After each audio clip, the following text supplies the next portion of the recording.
Chapter 1129. Yun Shishir's eyes were half opened lazily, but there was a cold and mocking glint in her eyes, as though she was mocking her ignorance and naivety. She didn't open her mouth but just stared at her quietly. That gaze, which was mixed with pity, disdain, and contempt, was extremely cold, so cold that it didn't have any warmth. From top to bottom, her gaze was sizing her up bit by bit, as though she was gouging out her skin. The icy cold gaze seemed to penetrate into her bones. If she begged for mercy, would Mu Wanru let her off? Her. She must have some motive for kidnapping her here. She wanted her to beg for mercy, so before she achieved her motive, she wanted to fiercely admire her lowly attitude. Why should she seek humiliation for herself? Mu Wanru was completely angered by this cold and stern gaze as she grabbed her hair and viciously slammed her head against the hard wall. You slut who doesn't know what's good for you. Her. I'd like to see how hard your bones can be. Yun Shishir groaned in pain as her brows were tightly knitted together. She only felt a violent shock in her head, as though her soul was about to be knocked out. A shadow flashed in front of her eyes, and immediately after, she felt something sticky slowly flowing down from her forehead and seeping into her eyes. Her vision was already scarlet red, and a burning pain assaulted her. She frowned and cursed in a low voice. Who's the one who doesn't know what's good for her? Mu Wanru. Don't go overboard. Say it, what's your ulterior motive? Why don't you say it out? Before she could finish her sentence, Yun Shishir suddenly felt a metallic taste in her throat, and following that, she suddenly spat out a mouthful of blood. Seeing her in such a sorry state, Mu Wanru couldn't help but feel pleased.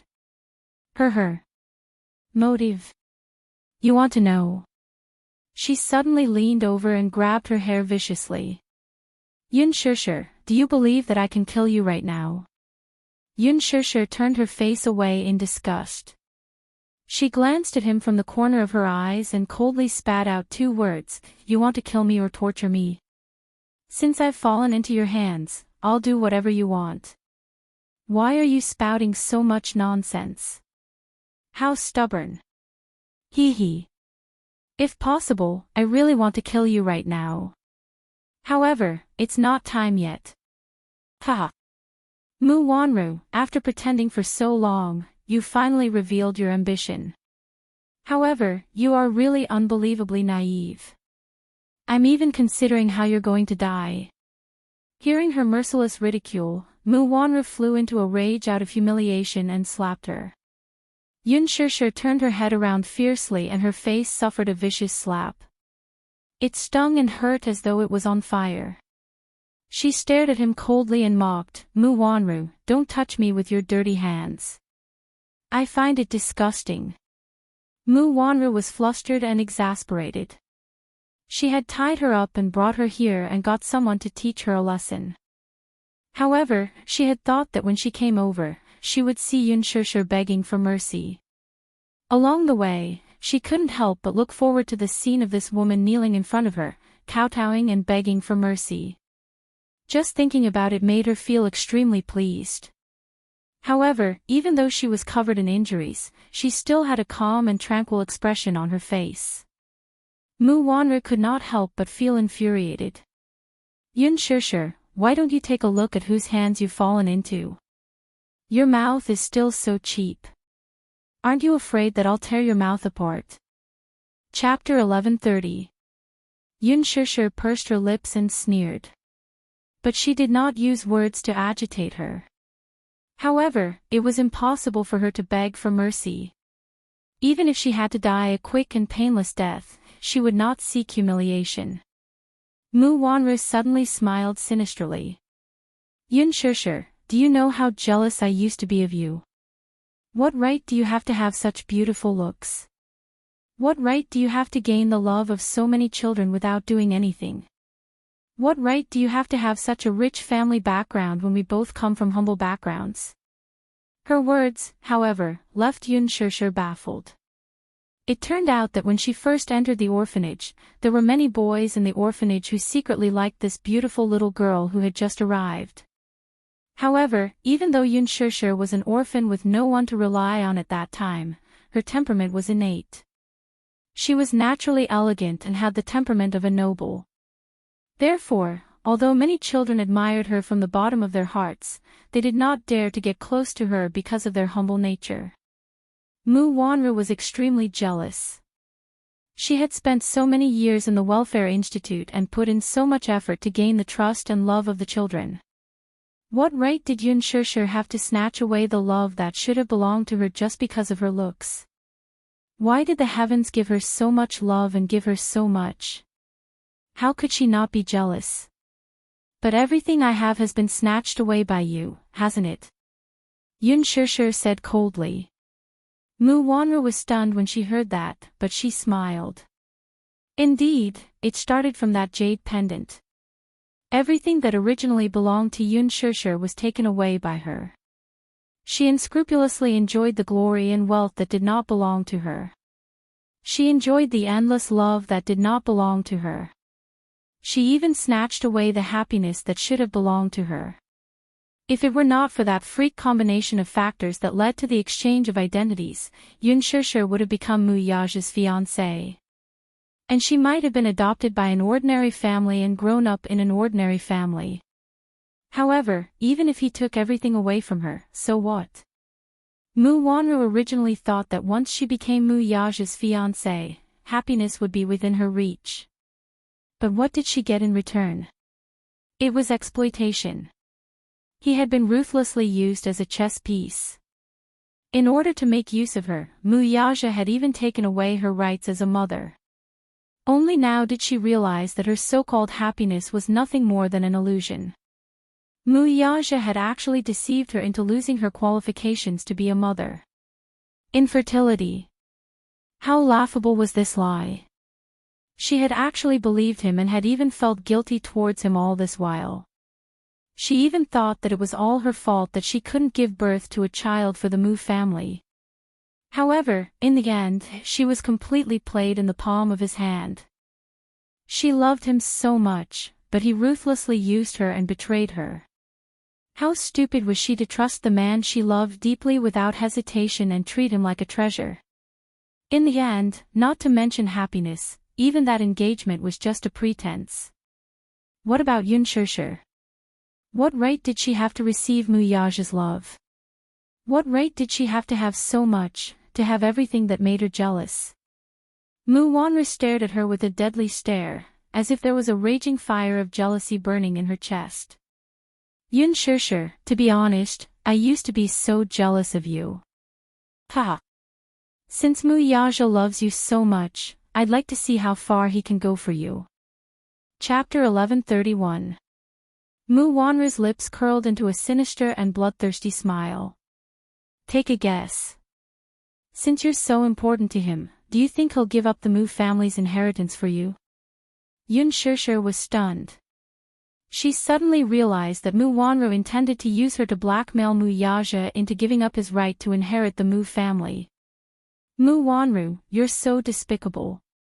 Still, how important do you think I am to Mu Yaja?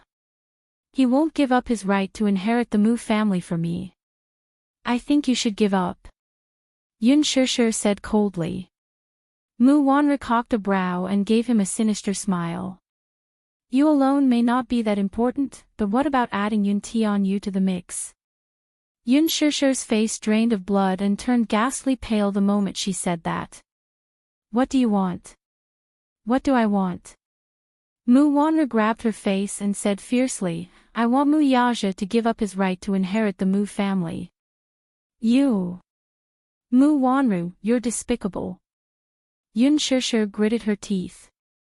I'm warning you, you're not allowed to lay a finger on you, or else. What can you do to me? Mu Wanru interrupted her coldly and taunted, Yun Shishir, you can't even protect yourself now. I advise you not to put up any unnecessary struggle. Yun Shishir's gaze was as cold as a blade. At this moment, she wished that her gaze could kill. That way, she could cut this woman into pieces. You don't have to glare at me like that, Yun Shishir. You're so pitiful. Do you think that you're so arrogant just because Mu Yaja dotes on you? What are you without him, though?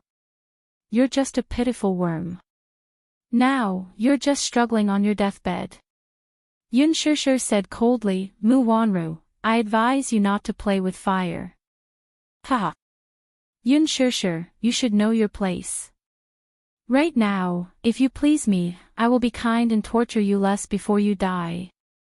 Don't be stubborn. You'll be the one suffering a fate worse than death when the time comes. As Mu Wanru spoke, she stretched out her leg and kicked her face. Yun Shishir abruptly turned her face away and clenched her teeth so hard that they almost broke. Humiliation welled up in his heart. For the first time in his life, he hated himself for being so useless. She finally saw through Mu Wanru's motive. She was planning to use her and Yu to threaten Mu Yaja to give up his authority over the Mu family. Then, she would kill them both. This woman's heart was so vicious and her methods were so despicable. Yun Shishir's eyes were bloodshot as she stared at her hatefully. Mu Wanru enjoyed her angry face and couldn't help but smile as she said casually, Yun Shishir, you really don't intend to kowtow to me and beg for mercy. Now I'm giving you this chance. If you kowtow to me and beg for mercy, perhaps I'll be kind and give you a quick death. Before you die, I won't torture you so much. Yun Shishir, too, sat up and leaned against the wall with much effort. Even though her hands were handcuffed to the iron pillar and her body was already battered and exhausted. Her whole body was dripping with blood and her face was covered with blood. Her wet hair was messy. However, some people were born with an elegant temperament. Even though she had fallen into hell and was in a mess, it didn't affect her elegant temperament. Chapter 1132. Yun Shishir replied coldly, You've already hung my arms up, how am I supposed to kowtow to you and beg for mercy? At the very least, you should release me. Mu Wanru's eyes narrowed, You're trying to escape. Mu Wanru went into deep thought for a moment and swept a glance over.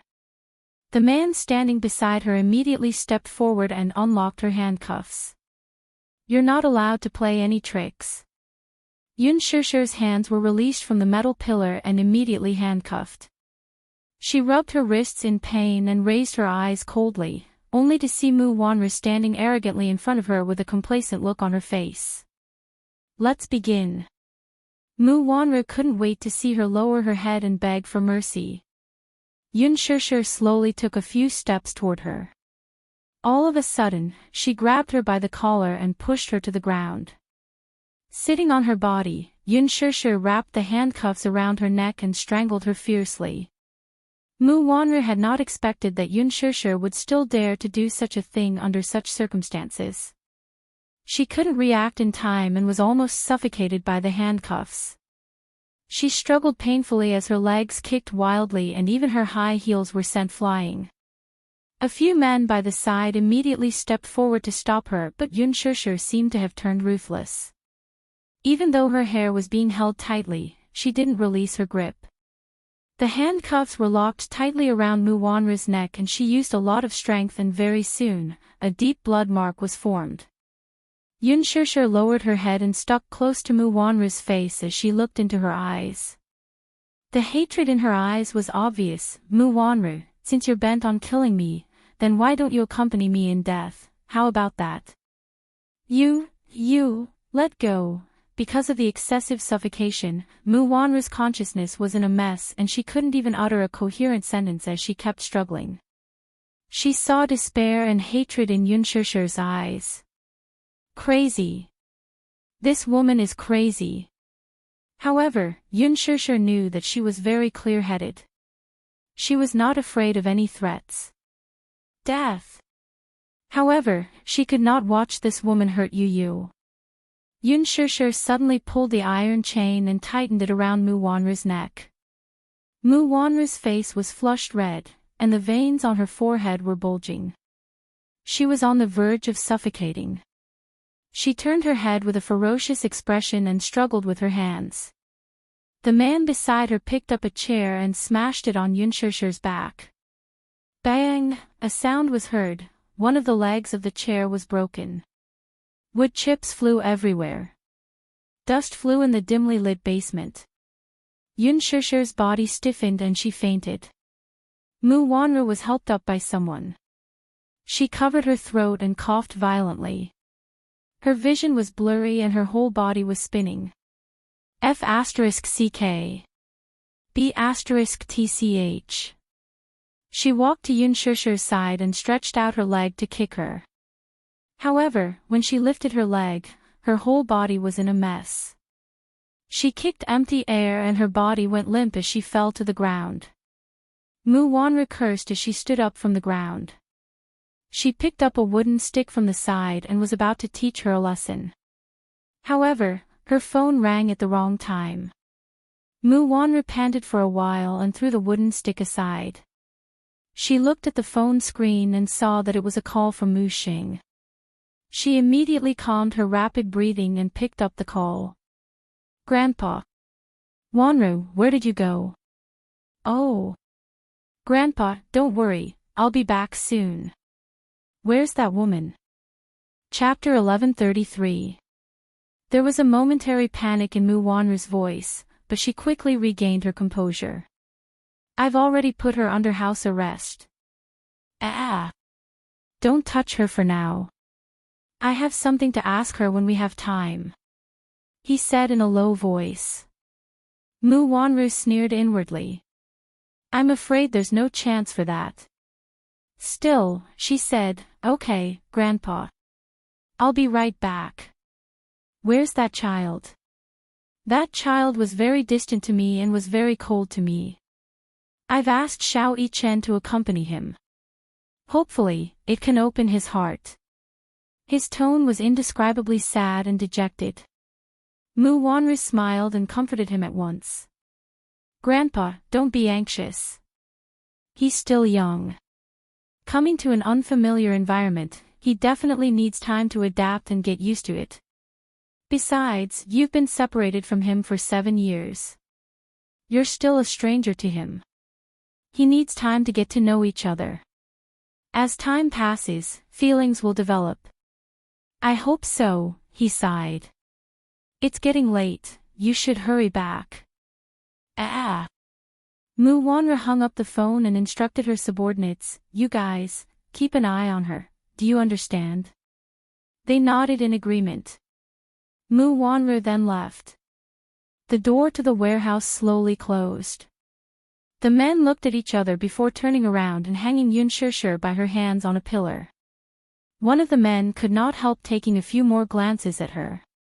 This lass is quite pretty. Thinking of this, he couldn't help but reach out and pinch her soft waist, the corners of his mouth curling into an extremely lewd smile.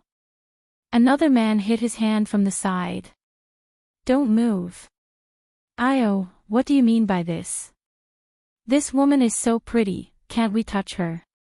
Didn't you hear what Miss Mu said? Keep an eye on her and don't think about anything else. The man refused to give up and encouraged, anyway, this woman will die in the end. Why don't we have some fun while she's still alive? Look at this woman, she's quite pretty. It's such a pity to let her die like this. Be careful not to kill someone. The man on the side shouted. Wouldn't it be fine to be more careful? Big brother, why don't you go first? Anyway, as the underling, it's his turn to play last. This man obviously coveted Yun Shusher. It would be a pity for such a beauty to die like this. Why not take advantage of the fact that she's dying to give these brothers some pleasure? Come on. Don't try anything funny. The higher-ups had ordered for this woman to be kept alive. Take it easy. Tonight, we'll take turns to keep watch. Don't mess around and ruin things. This man had spoken, as if his words had some authority. Even though the few lackeys on the side were itching unbearably, they had no choice but to listen obediently and give up. However, she was still thinking about it in her heart. When Mu Wanru returned to the Mu residence, the living room was brightly lit. She gave Mu Lianjue a call before returning to the Mu residence. According to his instructions, Mu Wanru had already placed Yun Shishir under house arrest in an extremely remote place. Mu Lianjue was naturally very satisfied with the plan going smoothly. Over the phone, he told her that Mu Yazhe was not in the country and that they had 2 days. They had to move Yun Tianyu out of the Mu residence before tomorrow night. Chapter 1134. Now that Yun Tianyu was trapped in the Mu residence, it was the best opportunity to strike. However, there was not much time left. After tonight, he had to take Yun Tianyu away early the next morning. When he arrived at the room, he saw Xiao Yichen standing in front of the window with his hands in his pockets. He was sizing up the armed forces outside the Mu residence with a gloomy face. Yun Tianyu, on the other hand, was lying on his side on the bed. Mu Yichen warily turned around when he heard the commotion. When he saw that it was his grandfather, a sweet smile bloomed on his face. Great-grandpa. The old man smiled and nodded. He then looked at Yun Tianyu, who was lying on the bed, only to see his drooping eyelids and unconcealable fatigue. Is he asleep? Mu Yichen smiled. Little brother seems to be tired, so he's asleep. The old man pondered for a moment before asking, how is it? Mu Yichen walked to the bedside and slowly sat on his side. He gently placed his hand on the back of Yu Yu's hand and frowned helplessly. Little brother is a little cold to me. He seems to be a little afraid of strangers. Still, he's just returned home, so everything is unfamiliar to him. We won't be so distant after we get to know each other for a while. The old man was stunned. For some reason, Mu Yichen gave him a very unfamiliar aura. Although the person standing in front of him was indeed Mu Yichen, the aura he exuded was inexplicably mature and steady. He was not as naive as he used to be. Instead, he was calm and wise. He originally thought that Yun Tianyu's arrival would cause Mu Yichen to be disgusted and ostracized. Unexpectedly, as an elder brother, Mu Yichen was tolerant of his little brother's arrival. This was beyond his expectations. He could not help asking, Yichen, what do you think of this little brother of yours? I like him very much. Mu Yichen raised a brow, his eyes shining. Great-grandpa, I'm very happy to have such an adorable little brother. From now on, I'll be an elder brother. I'll take responsibility as an elder brother and take good care of him. Oh. Yichen is such a good boy. Mu Xing hugged his shoulders. However, from an angle that he couldn't see, Mu Yichen's eyes flashed with indifference and disgust. Raising his head, he said, Great-grandpa, I'll go back to my room to rest. I still have to go to the kindergarten tomorrow. Yes. Rest early. I'll accompany this child. Great-grandfather, aren't you going to sleep? Mu Yichen tilted his head, looking very innocent. The concern in her words greatly pleased the old man. I want to spend more time with him. Yichen, be good. Go back to your room and sleep. Yes. Mu Yichen left the room. The moment he closed the door, his eyes turned cold. He slowly picked up his pockets, but suddenly realized that he didn't seem to know where Mu Yichen's room was. Looking around, Mu Yichen slowly narrowed his eyes. That's right. Right now, Xiao Yichen was lying on the bed in Yu Yu's clothes and had fallen asleep. At this moment, Mu Yichen, who had left the room, was Yu Yu, who had changed into Xiao Yichen's clothes. He looked at the long corridor outside the door. The Mu residence was ridiculously huge. He suddenly walked to the staircase and ordered the servant downstairs, my room is in a mess. Help me tidy it up. Yes, young master. With that, the servant went up to the second floor. Yu Yu followed him into Mu Yichen's room, only to hear the servant's strange voice. Young master, your room is not in a mess. Chapter 1135. There was a light fragrance in Mui Chen's room. Yu Yu surveyed his surroundings and slowly walked to the window. He carefully pulled open the curtains and peered outside. He could still vaguely see the patrolling soldiers stationed at the entrance. This old Master Mu had really made use of his speed to the extreme. She did not know when he had deployed another wave of troops to surround the huge Mu residence so tightly that it was airtight. He was not planning to let even a fly in. He closed the curtains tightly, walked to the bathroom, locked the door, took out his phone, and dialed Li Hanlan's number. As he did not have his phone with him, he could only use Mui Chen's phone. The call was quickly connected. On the other end, Li Hanlan was especially alert. The moment he picked up the call, he asked tentatively, "Is this Director Yun?" "It's me." Yu Yu's voice was gloomy. "Director Yun, what exactly happened?" Li Hanlan's tone was urgent and nervous. Clearly, he did not know what had happened. The mercenaries sent to guard the villa had suffered heavy casualties. It was said that they had been encircled by the armed forces on a large scale. Of the dozen or so mercenaries, only 2 survived, and they were seriously injured. What did it mean to be on a large scale? A whole company of armed forces. What exactly happened that required the deployment of such a large number of armed forces? Li Hanlan was very anxious when he could not get through to Yun Tianyu's phone. Yun Tianyu patiently recounted what had happened and informed him of his current state of being imprisoned by the Mu family. The Mu residence is currently surrounded by armed forces. According to my estimation, there are 300 to 400 people. 300 to 400 people. Li Hanlan cursed inwardly. So many people. What exactly was Mu Xing planning to do? They're probably afraid that I'll be taken away. Things aren't that simple, though. It's dangerous for me to stay here any longer. Li Hanlan immediately said, "Then, we'll bring the troops over tomorrow."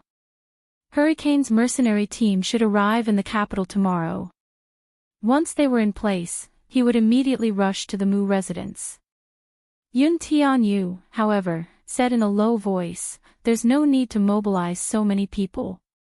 Wait for me at the entrance of Alan Bell's kindergarten at 8:30 a.m. tomorrow." He then roughly explained his plan to Li Hanlan. The boy's plan was simple. With the stealing the sky and swapping the sun, he pretended to be Mui Chen and switched identities. The next morning, Mui Chen would be sent to kindergarten by the Mu family's driver. He arranged for Li Hanlan to meet him at the school gate at 8:30. Li Hanlan was stunned. He could not help but marvel at Yu Yu's quick-wittedness. To be able to think of this so calmly at such a critical juncture was truly not simple. "Agent Li, bring your men and arrive on time tomorrow. Don't make too much noise to avoid arousing suspicion. But we have to match everyone with weapons." "Yes. I'll send you my GPS location. If anything happens, I'll send a signal in time." "All right, I understand. Listen to my arrangements for the rest." Yun Tianyu hung up the call and raised his wrist to activate the GPS function of his smartwatch. He then sent a satellite location to Li Hanlan's phone. After securing it, he walked to the desk and opened the drawer. There was a notebook inside. Chapter 1136. He keyed in a series of commands, but the system displayed the location of Shangdi Walk. Yun Tianyu furrowed his brows. According to Mu Xing, he had placed his mommy under house arrest. Where exactly was she being held now? Previously, he had installed a GPS system in his mommy's phone and implanted a GPS chip in her watch. However, through the GPS system, one showed that she was at Shangdi Walk, while the other showed that she was at 28 Yushu Street, Fuyang Road. Yun Tianyu's heart skipped a beat as anxiety and panic appeared on his usually calm face. He bit his lower lip hard as his eyes flickered. Soon, he closed his eyes and took a deep breath to force himself to calm down. It was at this point that he needed to remain calm. Otherwise, he would only be flustered. Yu Yu's gaze fell on the screen again. He opened the system interface and hacked into the surveillance network of Xiangdi Walk. The surveillance network of Xiangdi Walk had extensive coverage. In the first image, a soldier carried an unconscious woman into a car. Yu Yu recognized the unconscious woman as Yun Shishir through her clothes. He paused the image and locked onto the car plate number. He hacked into the traffic network surveillance system and keyed in the plate number. Instantly, countless moving images of vehicles popped up on the screen. He played the videos one by one. However, the surveillance footage showed the vehicle driving north along Fuyang Road, crossing the 321, a national highway, and the Hujiang Bridge before reaching the entrance of the Mu residence without any hindrance. When the car stopped, Yu Yu paused the video, but he did not see Yun Shishir. Strange. He clearly saw his mommy get into this car. Why was she missing? Did she vanish into thin air? Impossible. He replayed the video again and carefully studied every detail in the surveillance footage. When he saw the military vehicle stop at Fuyang Road, it suddenly stopped at the corner of the street and stopped moving. He could only see a corner of the car's front when it stopped. Coincidentally, the car stopped at the blind spot of the surveillance camera, so he could not see what happened when the car stopped. The car stopped for about 5 minutes before continuing on its way to the Mu residence. Yu Yu narrowed his eyes slightly. The car stopped at Fuyang Road for 5 minutes. The last location on his mommy's watch also showed that she was at Fuyang Road and Yushu Street. Linking these two pieces of suspicious information together, Yu Yu quickly caught a hint of what was going on. They had been secretly transferred away. He continued to zoom in on the video, and through the surveillance footage from other locations, he quickly locked onto a Mercedes-Benz sedan. After obtaining the car's license plate number, he keyed in the license plate number. However, the information that popped up was a blank. Yun Tianyo's expression changed, but his heart turned cold at once.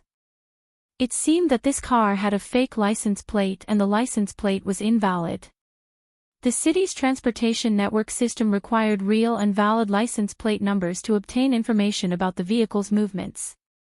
Without a valid license plate number, trying to lock onto the car's every direction in the huge traffic system of Beijing was undoubtedly like looking for a needle in a haystack. There was simply no possibility of accurately locating the car. Chapter 1137.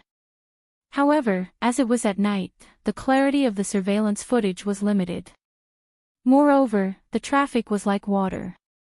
At night, the cars moved at high speed, and this Mercedes-Benz was a more common brand, so it was easy to blur the target.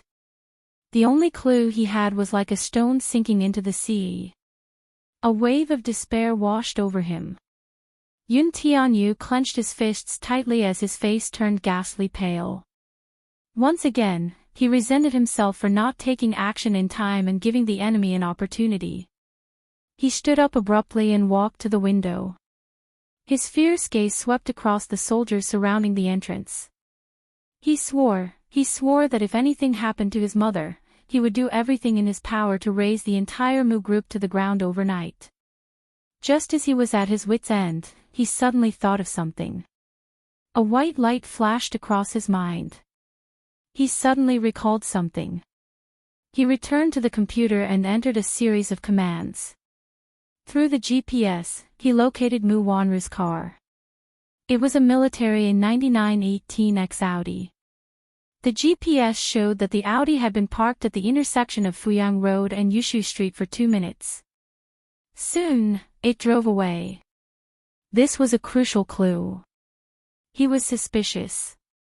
Mu Wanru had obviously moved the person behind Mu Xing's back. As for where she had been moved to, it was impossible to track her. At least, he was clear of one thing. Mu Wanru was one of the masterminds behind this. Perhaps, she was the one who had secretly moved the person to another place. Perhaps, there would be other clues and rewards if he started from her. Royal Morocco Hotel. As there was an 8-hour time difference between Morocco and China, it was now 11 a.m. Mu Yaja had just arrived in Morocco when, under Mu Linfeng's arrangement, he attended a royal banquet. After the banquet ended, he returned to the hotel to rest. When he woke up, he realized that his phone was out of battery. He immediately ordered someone to charge it. When Mu Yaja went downstairs, Mu Linfeng was already sitting in the dining room. Upon seeing him, Mu Yaja respectfully greeted, "Second uncle." You're awake." Mu Linfeng sat elegantly at the dining table and flipped through the newspaper with a solemn expression. Mu Linfeng was Mu Yaja's second uncle and the other person in charge of the Mu family. His status was prominent and his methods were similar. It could be said that the reason why Mu Yaja was able to smoothly obtain the power of the Mu family was because of him behind the scenes. It was not to be underestimated. Thus, it was clear that Mu Linfeng's position in the Mu family was particularly prominent. It was not because of anything else, but because he held a frightening amount of power in his hands. When a family developed to a certain scale, it was no longer a simple business family. The reason why Dishing Financial Group was able to control more than half of the country's business lifelines was not only due to Mu Yaja's ruthless methods and extraordinary capabilities, but also due to the Mu family's supreme centralization of power. It could be said that Mu Linfeng's status was on par with Mu Yaja's. It was just that, due to his identity, he could not be completely exposed to the public. Thus, very few people knew of his name. Mu Yaja sat down at the dining table. Just as he sat down, Mu Linfeng spoke first. "I heard that the banquet yesterday went very smoothly." Chapter 1138. Mu Linfeng discreetly studied Mu Yaja's expression, which was as calm as usual. Inwardly, however, he was a little displeased. "I heard that you danced with Princess Charlotte at the banquet last night." "You did well." Mu Yaja's tone remained indifferent. Lowering his head, Mu Linfeng set the newspaper aside and wiped his hands with a wet towel.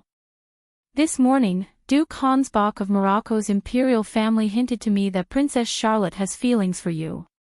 Princess Charlotte is the beloved daughter of Morocco's eldest princess, Caitlin.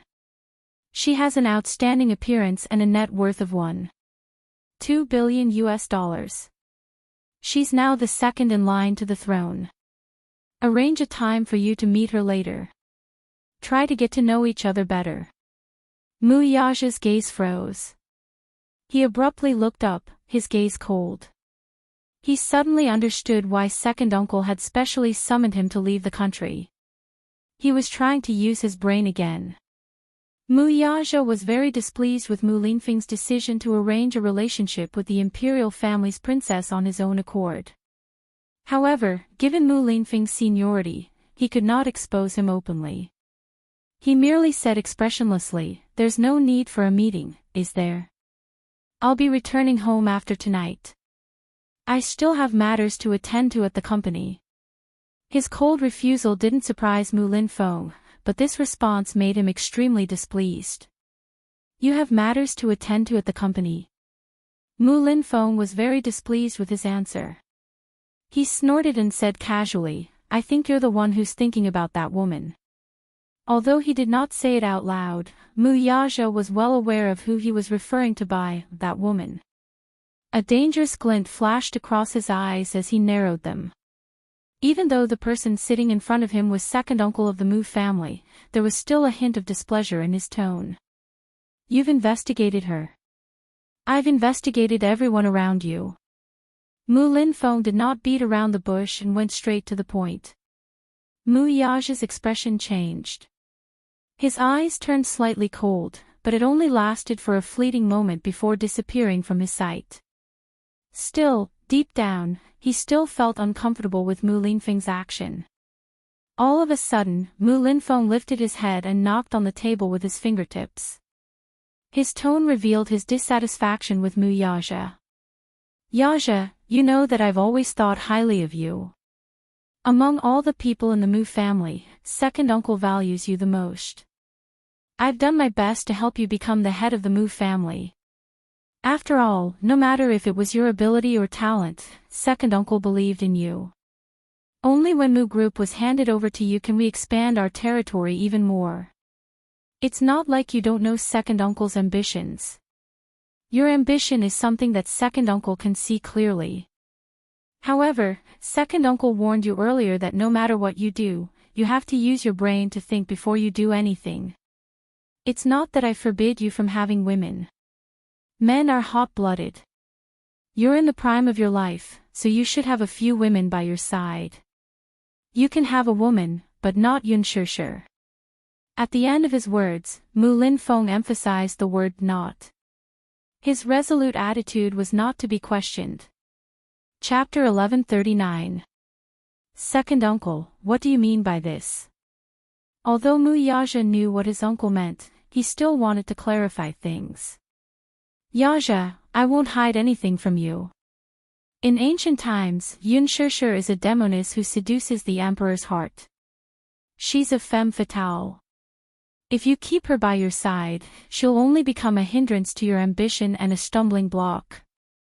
In ancient times, how many emperors lost their empire because of a momentary lust? I don't wish for such a thing to happen to you.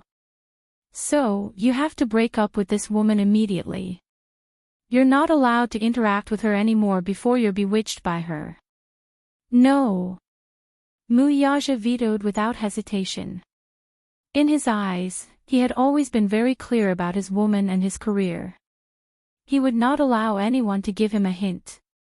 Even if this person was his second uncle, whom he respected the most, he would not allow it.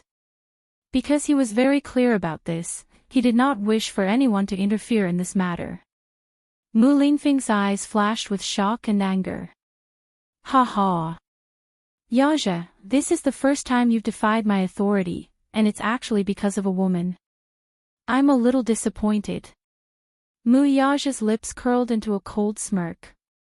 He had no intention of giving Mu Linfeng face. Although his tone was still respectful, the determination in his words could not be ignored. Second uncle, I've always treated your orders like an imperial edict. It's just that there's no room for negotiation in this matter. As for my woman, it's my private matter.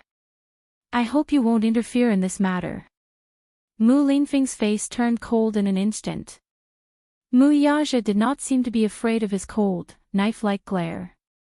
He raised his eyes and met his gaze.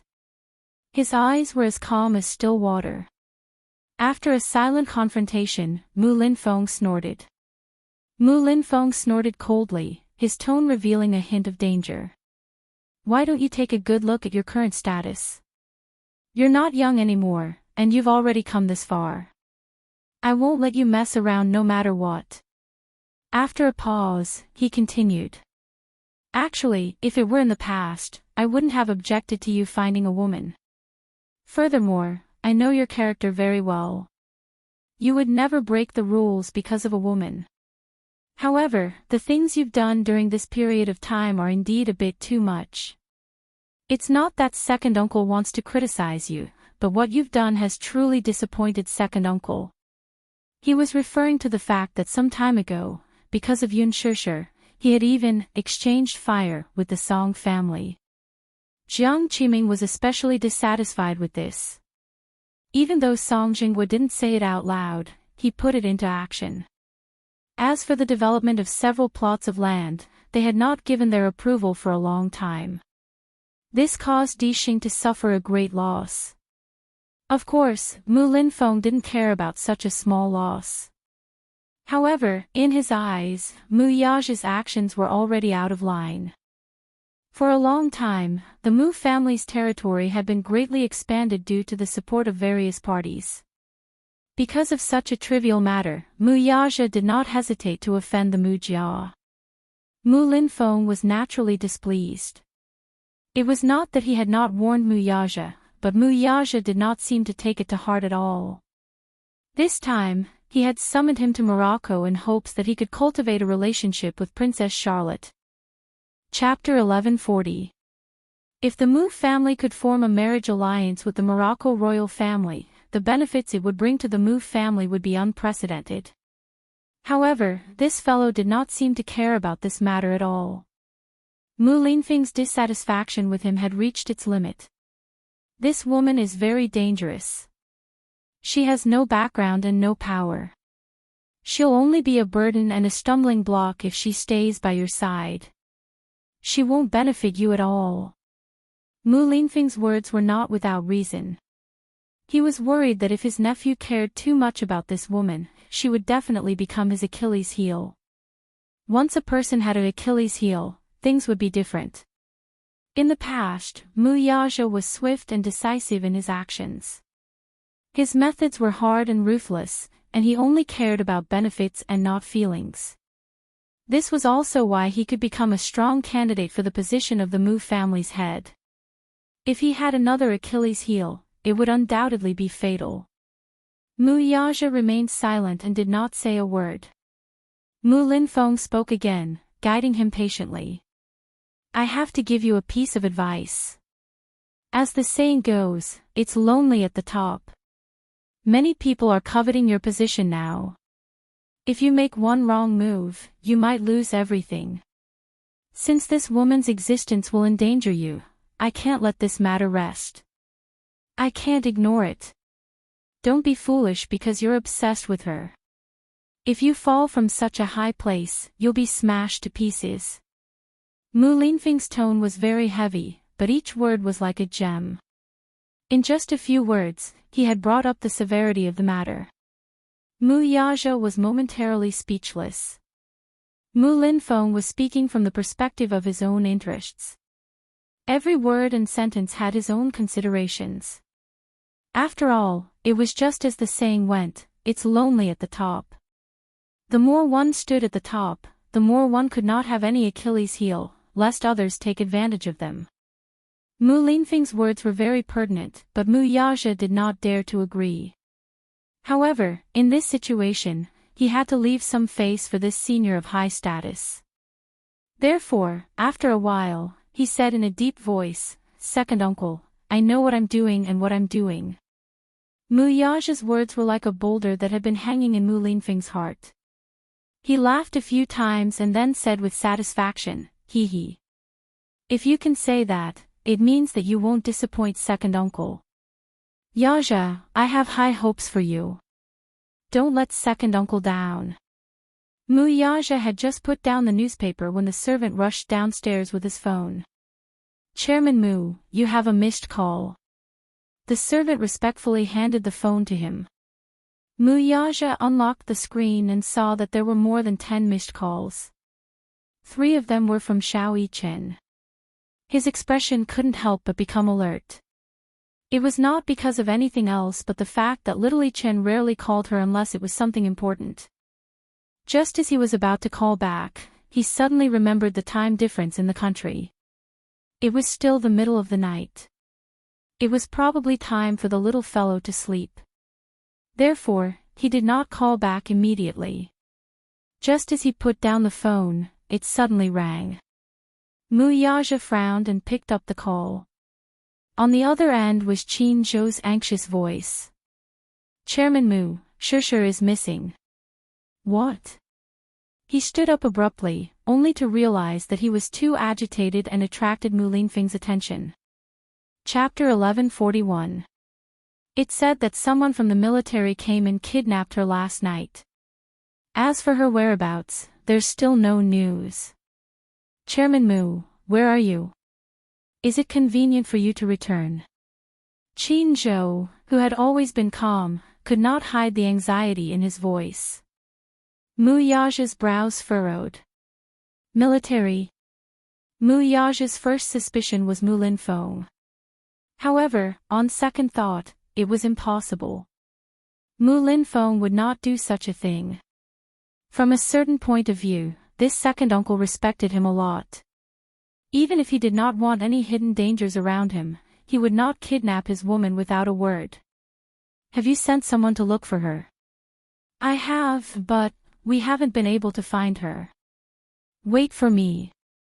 Mu Yaja put down his phone and took his coat from the hanger. He ordered, arrange a flight, I'll return immediately.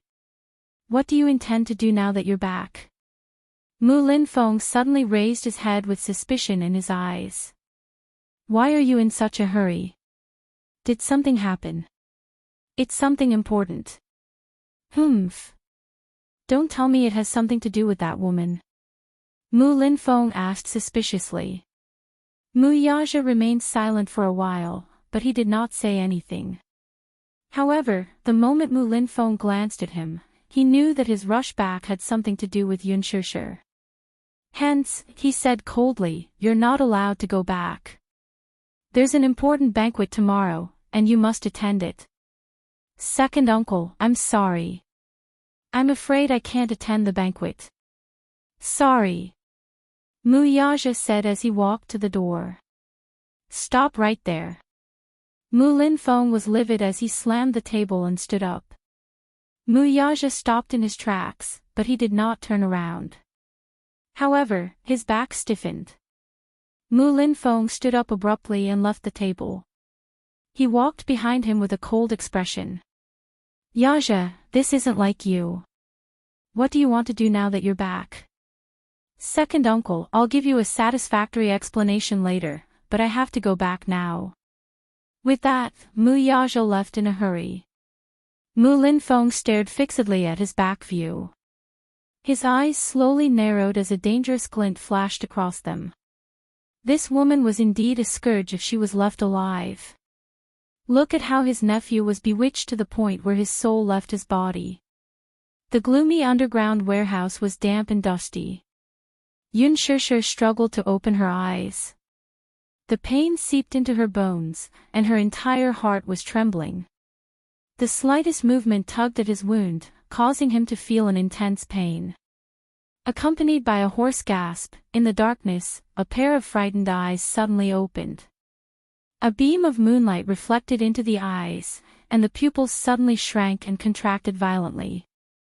The incandescent lamp above his head kept swaying, but the surroundings were pitch black. Under the dim light, the lonely shadow pulled at one's heart, making one feel suffocated. After coming back to her senses from the nightmare, the shock in Yun Shishir's eyes gradually faded, and she slowly regained her focus. In the blink of an eye, her eyes became cold and calm. In the gloomy underground warehouse, there was a faint moldy smell. In the dim light, Yun Shishir's thick black hair draped messily over her shoulders, covering half of her delicate and pretty face. The ends of her hair seemed to be stained with red and sticky blood, and under the cold light, there seemed to be some bruises on her cheeks. Chapter 1142. In the dim light, Yun Shishir's thick, black hair draped messily over her shoulders, covering half of her delicate face. The ends of her hair seemed to be stained with red and sticky blood. Under the cold light, there seemed to be some bruises on her cheeks. Her brows were tightly knitted, and her eyes were tightly shut. There was a trickle of blood at the corner of her lips. She gritted her teeth, and her lips were slightly contorted as if she was trying hard to endure something. Yun Shishir carefully moved her limbs, but she could not move at all since she was tied up. She did not know if it was because she had been tied up for too long, but her entire body was in excruciating pain. Her whole body was so numb that she had lost all feeling. She tried to move her fingers, and a piercing pain made her suck in a breath of cold air. In her nervousness, she looked around with lingering fear, but when she saw the pool of dried blood at her feet, she felt a stab in her heart. Only then did she remember that what happened just now was not a nightmare at all, but that she was still in this terrifying purgatory with nowhere to run. "You're awake." In the darkness, a deep and weathered voice suddenly sounded. Yun Shishir opened her eyes and shifted her gaze. In the dim light, she saw a man. It was a middle-aged man. The middle-aged man was wearing a traditional Chinese suit. Sitting on a chair, he appeared to be in high spirits. However, perhaps due to his old age, his hair had already turned white. His slightly weathered face could be vaguely distinguished from his handsome brows. When he was young, he was probably a distinguished and talented man. His eyes, however, were especially sharp like an eagle's. They were as sharp as an awl and had an extremely frightening gaze. His facial features were somewhat similar to Muyaja's. Could he be from the Mu family? This suspicion arose in her mind at first, but as she sized him up more closely, her suspicions were confirmed. The middle-aged man in front of her bore some resemblance to Mu Sheng's. Yun Shishir was startled, but she quickly calmed down. Who are you? He. You don't need to know who I am. The middle-aged man gave her a sinister smile as he sized her up. Inwardly, he was a little surprised. This girl seemed to have quite the guts. If it were any other girl, they would have been scared out of their wits and tears would have flowed down their cheeks. However, at this moment, other than calmness and vigilance, there was not the slightest bit of fear on her face. It had to be said that this was an unusual woman. You're not afraid of me? Mu Lianjue could not help but ask, feeling that his authority was greatly reduced in front of her. Ha! You're not a ghost, what's there to be afraid of? Even if it's a ghost, I'm not afraid. Yun Shishir was stubborn in her bones. How could she allow herself to show a trace of weakness in front of him? Little girl, you're really extraordinary. Ha! Mu Lianjue chuckled again. Yun Shishir curled her lips coldly. Mister, you seem to be a big shot. Let me ask you, did you kidnap me and bring me here? What is your purpose? I admit that I'm just a nobody, and I don't remember offending you at all, right? You didn't offend me at all. It's just that you have some value to me. Mu Lianjue raised a brow as he tapped the cane in his hand lightly on the ground, making a crisp sound. Chapter 1143. Alarmed, Yun Shishir asked suspiciously, what are you trying to do? Mu Lianjue slowly stood up and walked toward her. He held her face and sized her up for a while. Yun Shishir's hands were tied, so she could not resist at all. She could only glare at him fiercely with her cold eyes to express her repulsion. He caught sight of her stubborn and unyielding gaze and smiled. Young woman, you're really stubborn. You're from the Mu family, aren't you? Yun Shishir suddenly asked. Mu Lianjue's face froze and his lips stiffened before he blurted out, young lady, sometimes, knowing too much isn't necessarily a good thing. Yun Shishir's face, however, turned cold. Her pair of black and bright eyes suddenly shot out a cold glint. He. What are you saying? Now that I'm in your hands, what good can you expect from me? Sometimes, knowing when to give in is good for yourself. He. Give in. That depends on the person. What's the point of caring about my attitude toward a wretched and vulgar person like you? Even Mu Lianjue was taken aback by her coldness and unyielding aura. He glared at her with a livid face. If looks could kill, her face would have been pierced through by his glare. Yun Shishir was not to be outdone, though. She spat at him. This was probably her only weapon now. She cursed under her breath. Get lost, get your dirty hands off me. Mu Lianjue closed his eyes, and a man beside him immediately took out a handkerchief to wipe his face. Following that, the man glared fiercely at Yun Shishir and was about to step forward aggressively. He clearly wanted to teach this arrogant woman a lesson.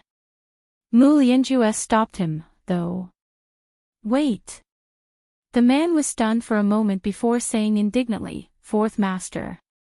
This woman spoke rudely to you, I'll teach her a lesson. Don't torture her.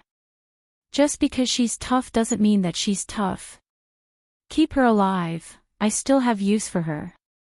With that, he turned around and ordered expressionlessly, send the photos to Dishing Financial Group. Remember. Do it cleanly. Yes. Mu Lianjue was about to leave. Yun Shishir called out to him from behind.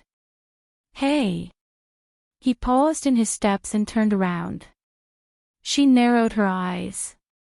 Don't tell me that you're trying to make use of me to usurp power. Oh. I didn't expect a young lady like you to be so smart. Mu Lianjue's lips curled into a sinister and bloodthirsty smile. Forgive me for being blunt. Yun Shishir cocked a brow and sneered. It's nighttime now. Don't daydream. Hee hee. Mu Lianjue chuckled, but there was anger in his eyes. Let's not talk about whether Mu Yaja will give up his right to inherit the Mu group for me. In my opinion, even if the Mu group is in the hands of an old man like you, without Mu Yaja, it's nothing but a wasteland. Mu Lianjue frowned. There was no need to hide the murderous look in his eyes. Soon, however, he regained his composure. As if he had heard a funny joke, he sneered. Whether the Mu group will be a wasteland in my hands or not, we'll talk about it when you're alive to see it. Chapter 1144. In other words, he intended to kill her. With that, he left with the help of his cane. The heavy shutter door slowly closed, isolating her from the world once more. Yun Shishir's eyelashes trembled slightly as she sucked in a deep breath of cold air. She did not know how many bones in her body were broken. The wound on her shoulder, which had been split open by the belt, was soaked in salt water. It was excruciating, as if countless poisonous insects were gnawing on it. Every moment, he was being tortured. However, every time she thought of Yu Yu and Xiao Yichen's bright smiles, her will to live rose. Live on. She must live on and never give up on any hope. She clenched her teeth and slowly closed her eyes. Early morning. A servant knocked on the door. Young master, it's time to get up. Yu Yu sat on the bed and got up abruptly. He did not sleep for the entire night. His physical fatigue could not overcome his nervous state of mind. He tossed and turned in bed and kept his eyes open until dawn. Finally, it was 7:15. He changed into his school uniform, packed his bag, and walked out of his room. After pondering for a moment, he walked to Mu Yichen's room. He pushed the door, only to find it locked from the inside. It seemed that Mu Xing had already returned to his room to rest. He looked around until he was sure that no one was around before he gently knocked on the door. Soon, light footsteps were heard from the other side of the door. Mu Yichen knocked on the door 3 times in response. It was a tacit signal between the two children. Mu Yichen, too, could not sleep peacefully the entire night. Even when dawn broke, he was still in a state of panic. Is that you? Xiao Yichen's uneasy voice sounded from the other side of the door. Yes. It's me. The door seems to be locked from the inside. Yu Yu tried again. Sure enough, the door was locked from the inside. I know. Mu Yichen said gloomily, you should be going to school soon. Be careful. Yes. You, too. Yu Yu paused and asked worriedly, are you okay? I'm worried about you. Inside the room, Mu Yichen leaned against the door as his lips curled into a gentle smile. His heart was filled with joy. Don't worry, I'm your brother. It's my responsibility to protect you and Mommy. Yu Yu's lips curved into a faint smile. Don't worry, I will definitely find Mommy. Before that, you have to protect yourself and be vigilant. I'm worried that if you impersonate me, something bad will happen to you. Don't worry about me, you have to be careful too. Yu Yu suddenly heard footsteps coming from the corridor. She immediately said in a low voice, someone's coming. I'll leave first. Yes. Yu Yu hurried to the staircase, but she bumped into Mu Wanru, who happened to be coming upstairs. When Mu Wanru saw him, she couldn't help but smile. She greeted him naturally as usual, Xiao Yichen, you're awake. Yes. I'm awake. Yu Yu rubbed her eyes. She opened her eyes and called out, Mommy. She was extremely reluctant to call out to Mommy. Mu Wanru, however, was stunned. It wasn't because of anything else. It was because Mu Yichen was usually exceptionally cold when he saw her. If she didn't ask him to, he rarely called her Mommy of his own accord. But now, why? Yu noticed that her expression was a little strange. She was worried that if she said too much, she would give herself away. Hence, she said, I'll go downstairs first. Then, she carried her bag and skipped downstairs. Chapter 11:45. Wanra furrowed her brows but did not think much of it. Instead, she walked to Mui Chen's room and turned the doorknob. The door was locked from the outside, so she needed a key. Only then did she feel more at ease. After breakfast, the chauffeur sent Yun Tianyu to school. It was a smooth journey. Yu tried his best to maintain a calm state of mind, so he did not arouse too much suspicion. At the school gate, he confirmed with his peripheral vision that the car had left before he took out his phone and dialed Li Hanlon's number. Agent Li, where are you? I'm at the stationery store's entrance. There's a black Phaeton there. Yun Tianyu shifted his gaze and quickly spotted the Phaeton parked at the stationery store's entrance. He immediately said, drive the car over. Okay. Li Hanlon answered. The Phaeton made a U-turn and steadily stopped beside him. Yu opened the door and got in. Li Hanlon sat in the front passenger seat and looked at him. Only when he saw that he was safe and sound did he slightly relax. Director Yun, I didn't sleep well last night. I was so worried. Yun Tianyu's face only showed a hint of pain when he was in the car. He raised his hand and slowly placed it on his shoulder. The injury there was still a dull pain. His shoulder had been dislocated, and although it had been fixed, but, when the cane hit him, the red carved wooden cane actually cracked. It could be seen how deep the strength of the blow was. It was just that, in order to disguise herself as Little Li Chen, she had to pretend to be normal. However, in reality, be it carrying her backpack or pushing the car door open, just the slightest movement of her arm would cause her pain to double. He had endured until now and was at his limit. Yu bit his lower lip as his face turned ghastly pale. Only God knew how he had endured until now. Li Hanlon saw his strange expression and his hand covering his shoulder. He could not help feeling anxious. What's wrong? Are you hurt? Yes. I'm injured. He raised his eyes and ordered, let's go back first. Okay. Li Hanlon immediately ordered the chauffeur to drive off. At the same time, he made a call to the private doctor to rush to the villa. The car sped along. Back at Xiangdi Walk, Yu pushed open the door and walked into the living room. The living room was still in the same messy state as last night.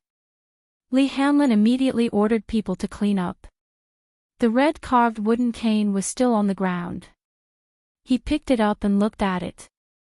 He saw that there were a few cracks in the middle of the cane. He couldn't help but be startled. The doctor soon arrived. Yun Tianyu, who was sitting on the sofa, could no longer lift his shoulder. The doctor tore a hole in his shirt, revealing his shoulder, which was red and swollen. Heavens! Li Hanlon stood at the side and was stunned by the sight. Originally, the wound had been treated with medicine. However, Yu had stopped applying medicine to her wound since last night because she had changed her clothes.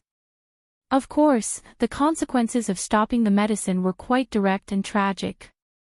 Initially, the wound was red and swollen with blood clots. The area where she was hit was swollen with numerous blood spots. It was very frightening. After a night without medicine, the area around the wound was bruised, swollen, and painful. Li Hanlon's eyes were filled with pain when he saw this tragic scene. He could not imagine that Yu had endured such an injury for an entire night. Chapter 11:46. Yu did not reply. This was the first time he had seen his wound, too. The situation was critical at that time. When Yu saw Mu Xing raise the cane in Yun Shusher's hand, he instinctively rushed forward to protect his mommy. It was really an instinctive reaction. He did not have much time to think. Before his brain could react, his body had already rushed forward like an arrow released from a bow. At that time, Yu only felt a pain in his shoulder. When the cane hit him, he was in so much pain that his vision turned black and he fainted from the pain. A child's physique was not like that of an adult's. His body was not fully developed and could be said to be very fragile. If it were Mu Yage's physique, this fight might not be a big deal, but for the slender and weak Yu, this cane dislocated his shoulder. However, he was glad that his reaction was fast enough to rush forward. He did not dare to imagine the consequences of Mu Xing's cane hitting his mommy's head if he had reacted a little slower. At the thought of this, a bone-deep hatred surfaced in Yu's eyes, and his gaze became piercingly cold. The doctor first promoted blood circulation and removed blood stasis before applying a hot compress. The pain during this process was indescribable, but Yu endured it. It was extremely painful. He took a few deep breaths and let out a muffled groan, but he still endured it. In the meantime, he took out a USB flash drive containing the data and documents he had copied. He handed it to Li Hanlin and ordered him to track down the license plate number. Even if the hope was slim, he would not give up on any chance. Yu was worried that Mu Wanru had an ulterior motive for kidnapping his mommy. As for what her motive was, he still had not figured it out. However, her next move should be something else. Yu suddenly pondered for a moment. His eyes flashed as if he had thought of something, and he suddenly stood up. *T. Ugh, his movement was so violent that it affected his muscles and bones. He frowned in pain. Yu hugged his shoulders and sucked in a breath of cold air. Li Hanlin saw his nervous expression and asked tentatively, "President Yun, what's wrong?" "I'm worried, Yu suddenly turned around and glared at Li Hanlin. "I'm worried that Mu Wanru's next target will be me." Li Hanlin was stunned for a moment, then smiled and said, "But, CEO Yun, you're safe now. We will protect you, don't worry." Yu frowned. "I'm not worried about me." It was Mu Yichen. Mu residence. Mu Yichen slowly walked to the window and opened the curtain slightly. He looked out and saw that the armed forces guarding the door had changed, but they were still very strict. A black MPV slowly drove into the Mu residence. He recognized it immediately. It was the car that sent him to school. Mu Yichen narrowed his eyes. There was no one in the back seat. It seemed that Yu had successfully escaped. He frowned slightly, but his heart calmed down a little. He returned to the bed and lay down gently. Just as he lay down on the bed, he suddenly heard light footsteps from the corridor. Mu Yichen was startled and opened his eyes immediately. His senses were quite sharp. Therefore, even the slightest movement could be caught by him. Chapter 1147. The door was suddenly opened by a servant, and Mu Wanru followed closely behind. She was dressed in a suit with a coat draped over her shoulders. She looked elegant and poised. She glanced at him from the corner of her eyes and casually ordered, "Everyone, leave. Let me talk to this child alone." "Yes, young madam." The servant lowered her head and respectfully retreated from the room. Following the sound of the door closing, only the two of them were left in the room. Mu Yichen looked at her warily and involuntarily retreated slightly. It was not until his back was against the back of the bed that he raised his head to meet her eyes. Mu Wanru lowered her head to look at him as well. Of course, she did not know that the two little guys had unknowingly swapped identities and that the one sitting in front of her was Yun Tianyu. Thus, she walked to the bedside and sat down sideways. Her eyes slowly focused on him. Mu Yichen was not afraid of her scrutiny. Instead, he raised his head and met her gaze expressionlessly. Mu Wanru could not help feeling surprised. This little fellow was a little different from yesterday. Last night, when he looked at her, his eyes were filled with hatred and coldness as he avoided her gaze. Today, however, he did not avoid her gaze. Not only did he not avoid it, but he also met her gaze head-on. His eyes were like cold stars, and his gaze was like a torch. She inched closer to observe him from a close distance. She could not help marveling inwardly. These two little guys really looked alike. It was as if they were carved from the same mold. Even if she tried to discern them carefully, she could not tell who was who. They really looked alike. Mu Wanru's red lips curled up slightly as she slowly asked, "I heard that your name is Yun Tianyu. It's not your place to ask what my name is it?" Mu Yichen snorted, clearly not giving her any face. His cold reply, however, was within Mu Wanru's expectations. She smiled, her red lips slightly curled. It was a strange smile, but because of the cold curve of her lips, it added a sense of eeriness. "You little fellow, your face is so tender and cute, but your little mouth is so hard. You're just as despicable as your mother." Mu Yichen's eyes flashed with anger. For the first time in his life, he deeply understood what it meant to say that nothing good can come out of a dog's mouth. This woman was a typical example. A layer of coldness floated on his face. On his small face, a somewhat displeased sneer emerged. "Ah! Despicable. Who was the despicable one here? Why don't you take a good look at yourself? How dare you talk about my mommy like that? Bad woman." Mu Yichen was completely enraged. Before this, he still had some feelings for Mu Wanru. After all, they had been together for 7 years. Although their feelings were not strong, at least, he still had some feelings for Mu Wanru. However, once his bottom line was crossed, he would not tolerate it. Mu Yichen also deeply understood that there were two sides to a person. What was on the surface and what was on the inside. If he had not swapped identities with Yu Yu, he really would not have thought that Mu Wanru's true colors were so disgusting. For a moment, the last bit of affection he had for Mu Wanru was completely washed away, as if it had been attacked by a flood. Chapter 1148. In response to his words, Mu Wanru did not get angry. Instead, her red lips parted to reveal her white teeth. Mu Yichen saw this smile and found it extremely eerie. This involuntarily reminded him of a certain Disney animation where the supervillain had a vicious stepmother. When she smiled, it was also disgusting. What a hateful face. Mu Yichen sighed inwardly. While he was silently criticizing her, Mu Wanru spoke again. "I didn't expect you to be so protective of your mommy at such a young age. He.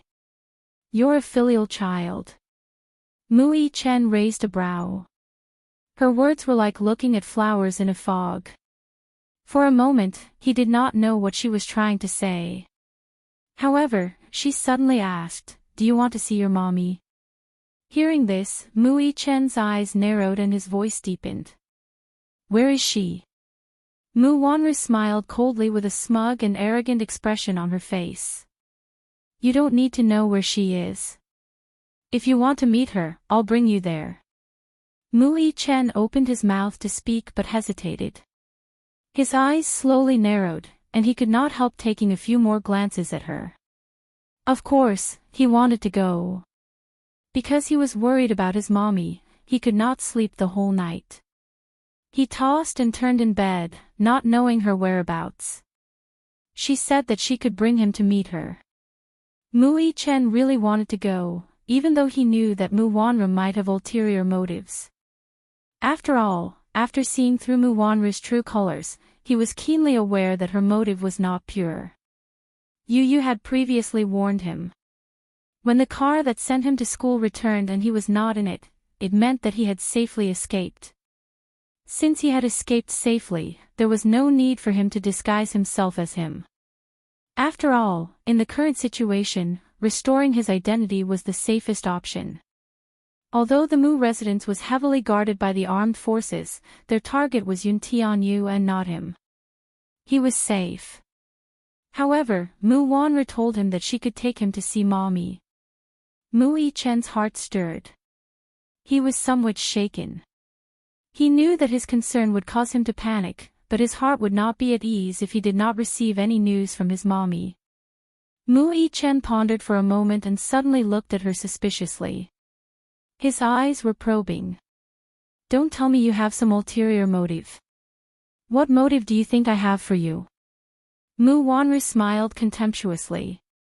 Don't worry, I'm just taking pity on you for protecting your eyes, so I'm bringing you to see your mommy. It's up to you whether you want to go or not.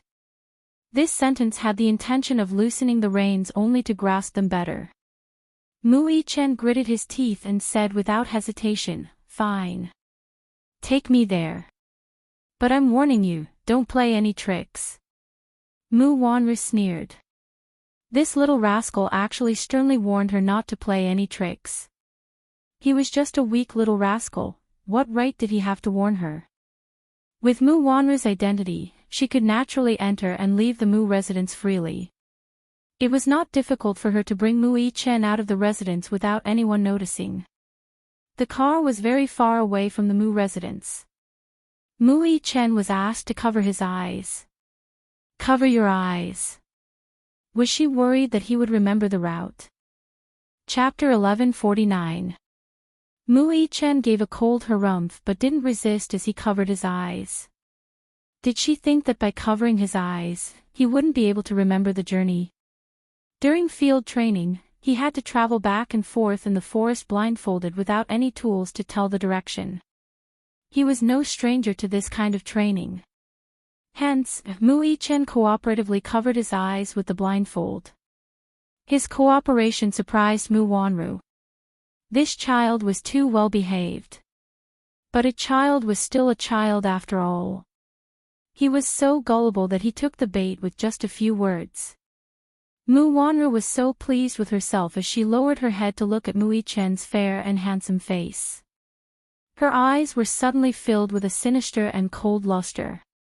The moment she thought of how this child was Yun Shishir's flesh and blood, she couldn't help but want to strangle him to death. As she thought of this, her hands were already moving uncontrollably.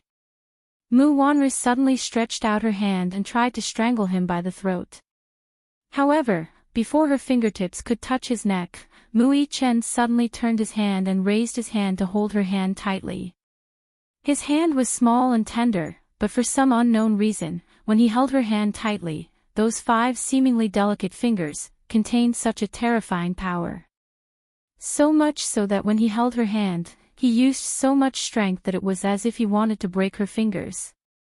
Mu Wanru didn't expect his strength to be so terrifying. Her hand was held tightly by him and she felt a sharp pain from her 4 fingers which caused her to scream out in pain. Ah! Her scream alarmed the chauffeur and bodyguards in the front seat and they all turned their heads around. They saw that Mu Yi-chen had subdued her in a few moves. With a grappling hand, he held both her hands behind her back and twisted her 10 fingers into a strange angle. The more she moved, the more pain she felt. Mu Wanru was in so much pain that she broke out in cold sweat. Mu Yi-chen coldly snorted and suddenly pulled off the black cloth covering his eyes. He coldly said, "I remember that I warned you not to play any tricks."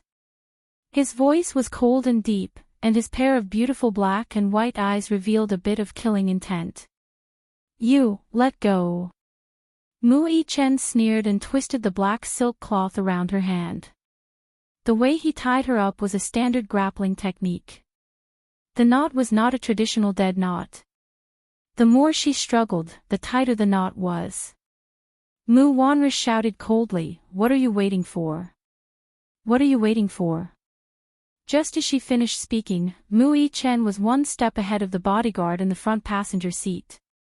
The moment the bodyguard pulled out his gun, Mu Yi-chen reached out and snatched the gun away in half a second. With a flip of his hand, he held the gun in a reverse grip and quickly loaded it. The gun was ready for battle. Mu Yi-chen pressed the muzzle of the gun against Mu Wanru's temple. The cold and dark hole in the wall emitted a cold air. The moment the muzzle was pressed against Mu Wanru's forehead, her entire body stiffened. The bodyguard she hired was from an international security company. He was a professional with a strong physique and quick reflexes. In the blink of an eye, he actually let a child gain the upper hand. Furthermore, he was a weak 7-year-old child. Mu Wanru could not help but curse angrily, "Trash. Are you trash? You can't even deal with a 7-year-old child?" Chapter 1150. Mu Wanru ignored him and said angrily again, "What are you waiting for? Do you need me to teach you what to do?" However, the bodyguard didn't dare to make a move since the person was in Mu Yichen's hands. He only stared at Mu Yichen's hands, but he had some doubts in his heart. This child's hand gestures when holding a gun were so accurate. It was a little unusual. Mu Wanru saw that the bodyguard was still in a daze and couldn't help but say angrily, "What are you waiting for? Why aren't you taking the gun?" Mu Yichen sneered and glanced at the bodyguard from the corner of his eyes. It was as if he was trying to ask with his eyes, "Do you dare to take the gun from me?" Mu Wanru glanced at Mu Yichen from the corner of her eyes. She was certain that a 7-year-old child wouldn't dare to shoot and kill. With such a fearless thought, she urged again, "Why aren't you doing it? You're a good-for-nothing. Are you really worse than a 7-year-old child?" The bodyguard gritted his teeth and kept quiet for a while. Suddenly, he pounced on Mu Yichen. His movements were extremely fast. In the blink of an eye, his body was about to press down on Mu Yichen. However, Mu Yichen's reaction was faster than his. He lifted his leg and kicked at the bodyguard's chest. Such a big man with a strong physique was kicked back to his original position. He didn't waste any more time and raised his hand. Bang! A silenced gunshot rang out in the car. A bullet was shot at close range and penetrated the man's chest. The bullet then hit the windshield of the car and exploded into pieces. As it was shot at close range, the power of the bullet was almost explosive. It blasted a bloody hole in the man's chest. A line of blood splattered out. It splattered all over Mu Wanru's face. At the same time, it also splattered all over the chauffeur. The chauffeur was petrified as if he had been struck by lightning. The car suddenly braked and stopped at the road junction. At that moment, the car had just passed through the downtown area. Because of the sudden braking, it stopped at the road junction in the suburbs. Along with the sound of engines, a passing truck whizzed past. Mu Wanru's head hit the back of the seat. After the car came to a steady stop, her body returned to its original position. Her entire face was in a state of extreme shock. His eyes bulged out of their sockets as if he couldn't believe what had just happened. This child, he actually opened fire. Moreover, he had killed a person right in front of her. The blood that splashed onto her face, still boiling hot, seemed to remind her of what had just happened. As for the person who was still alive and kicking just a moment ago, at this moment, he had already turned into a corpse that was gradually turning cold. Lying on the passenger seat, he didn't even have time to close his eyes. It was inexplicably miserable. Mu Wanru's red lips trembled as her eyes darted around frantically. Her eyelashes trembled violently. Hee hee. Mu Yichen's cold laughter suddenly rang in her ears. "You really think that I don't dare to shoot?" Mu Yichen asked coldly as he pressed the muzzle of the gun even tighter. Mu Wanru caught a glimpse of his finger on the trigger from the corner of her eye. She was so frightened that her entire body was trembling non-stop. Suddenly, she didn't dare to say a word. Mu Yichen stared at her coldly, his eyes cold. "Continue driving." Mu Yichen turned his head and ordered the chauffeur. Chapter 1151. He was just an ordinary chauffeur. He had never seen such a tragic scene. Beside him was a corpse. Now, he was scared out of his wits. "Drive." Mu Yichen ordered again. The chauffeur asked for Mu Wanru's opinion with a trembling voice. "Why, young madam, listen to him. Drive." Mu Wanru wanted to live. Although she knew that this child would not necessarily kill her, it would be disadvantageous to her if this dragged on. The chauffeur naturally obeyed the order. He stepped on the accelerator and the car shot out like an arrow. Along the way, the car sped along, and the scenery outside the window flashed by in a flash. Mu Wanru's hands were tied and she was thrown to the side of the seat. Her whole body was curled up. Mu Yichen leaned against the back of the seat and played with the gun in his hand. To him, the cold gun in his hand was not a lethal weapon but an ordinary toy. Mu Wanru thought about it and found it very strange. According to the information she had gathered, Yun Tianyu had a weak body and could not possibly be so agile. Mu Wanru sized him up from the corner of her eyes carefully. After careful comparison, the child in front of her seemed to be taller and stronger than the real Yun Tianyu she saw last night.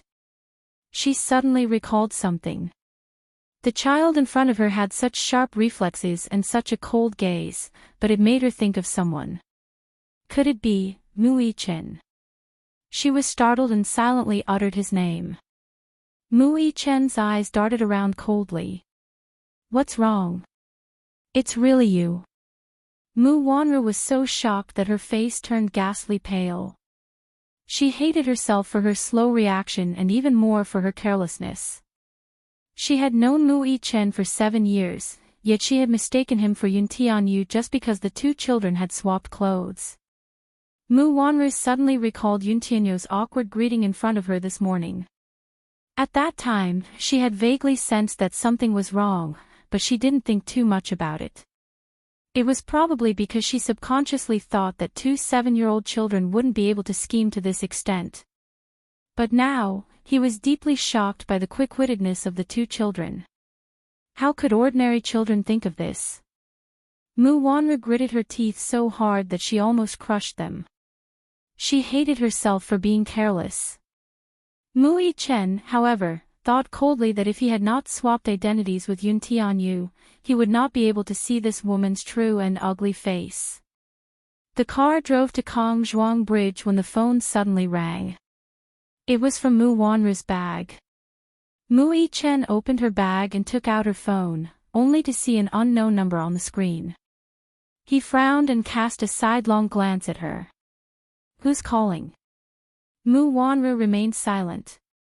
Mu Yichen twisted one of her fingers and broke it. The pain of the dislocated bone caused Mu Wanru to scream.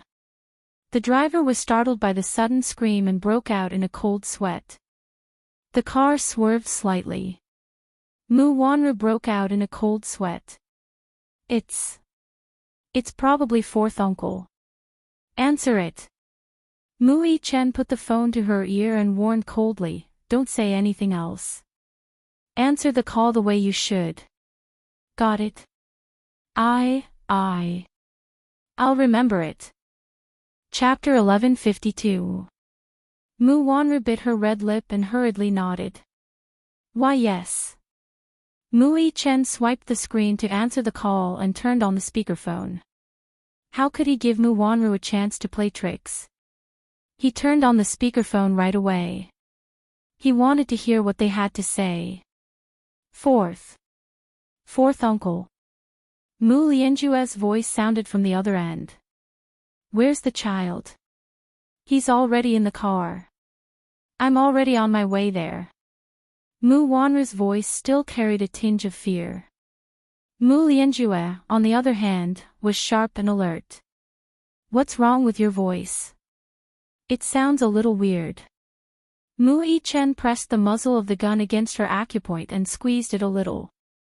Mu Wanru resisted the urge to scream.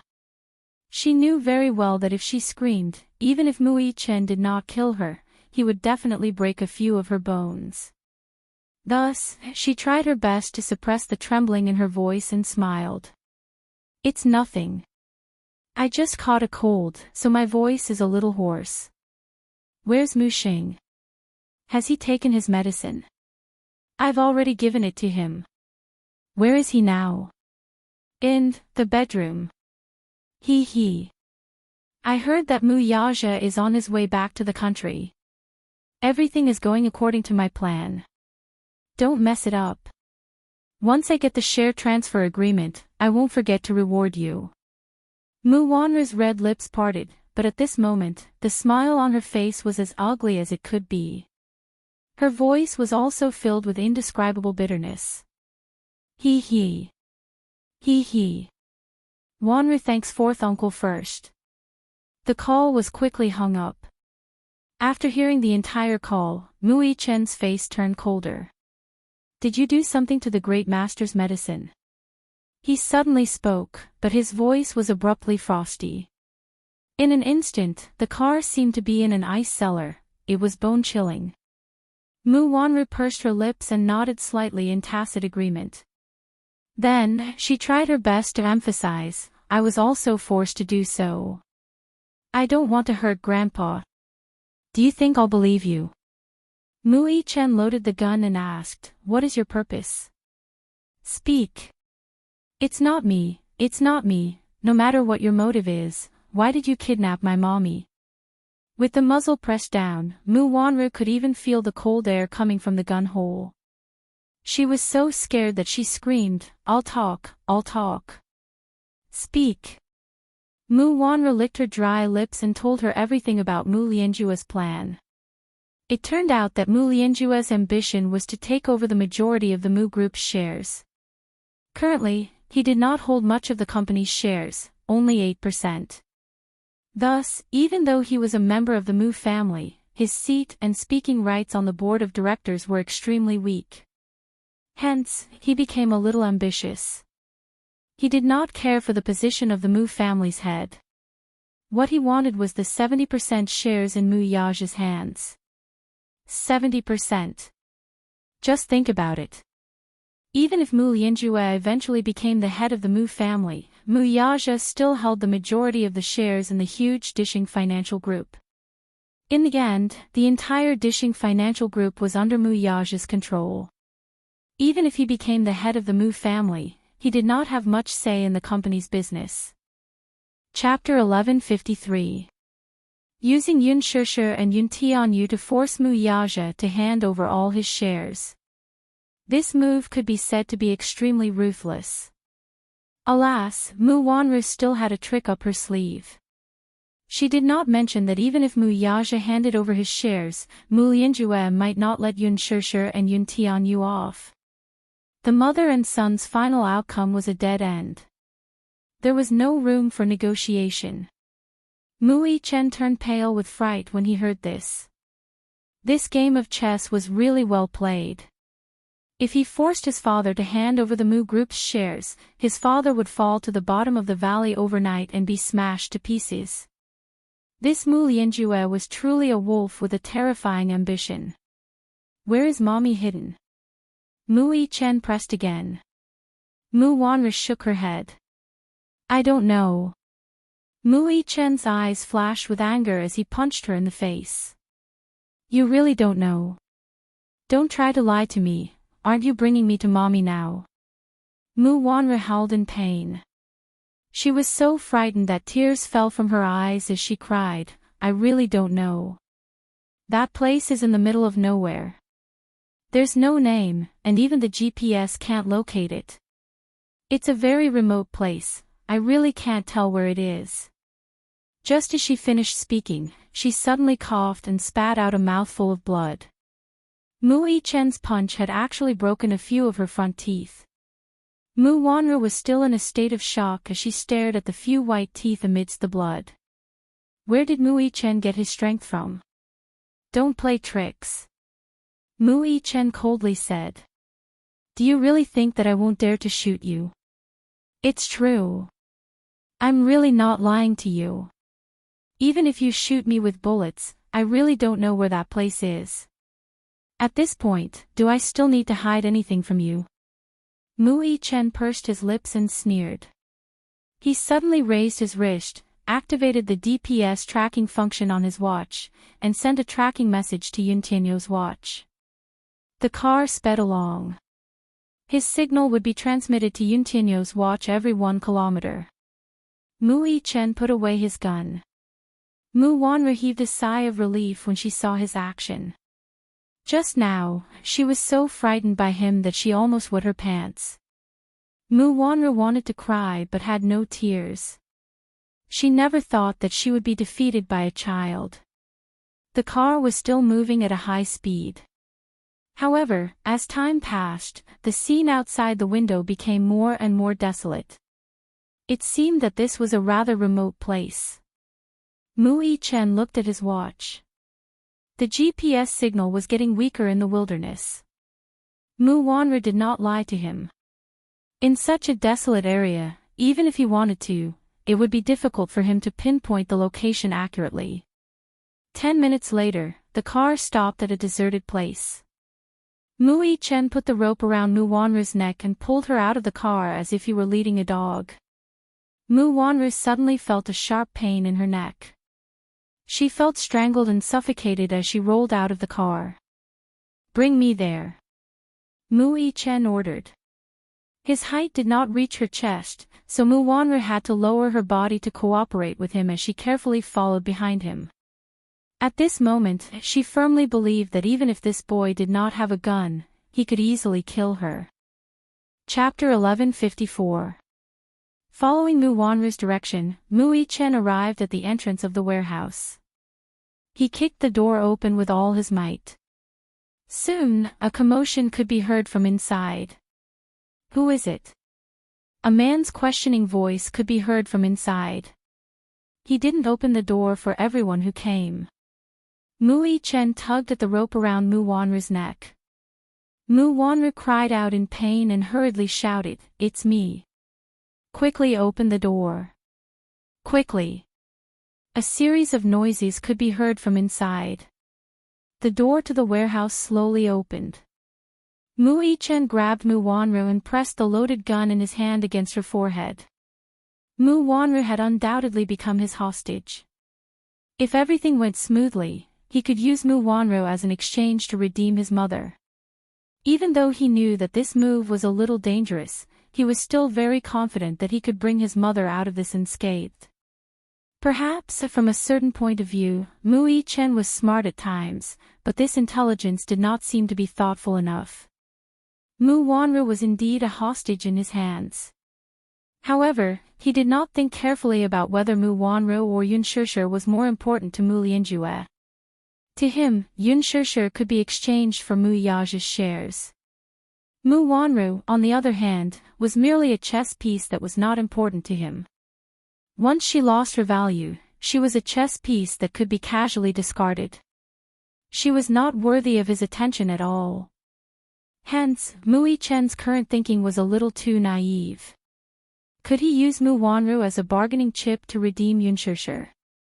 However, at this critical juncture, this was all he could think of. It was still the same saying, too much concern made one confused. In a way, he was not as calm as Yun Tianyu, so it was not easy for him to think so much. The door to the warehouse slowly opened and everyone came out to welcome them.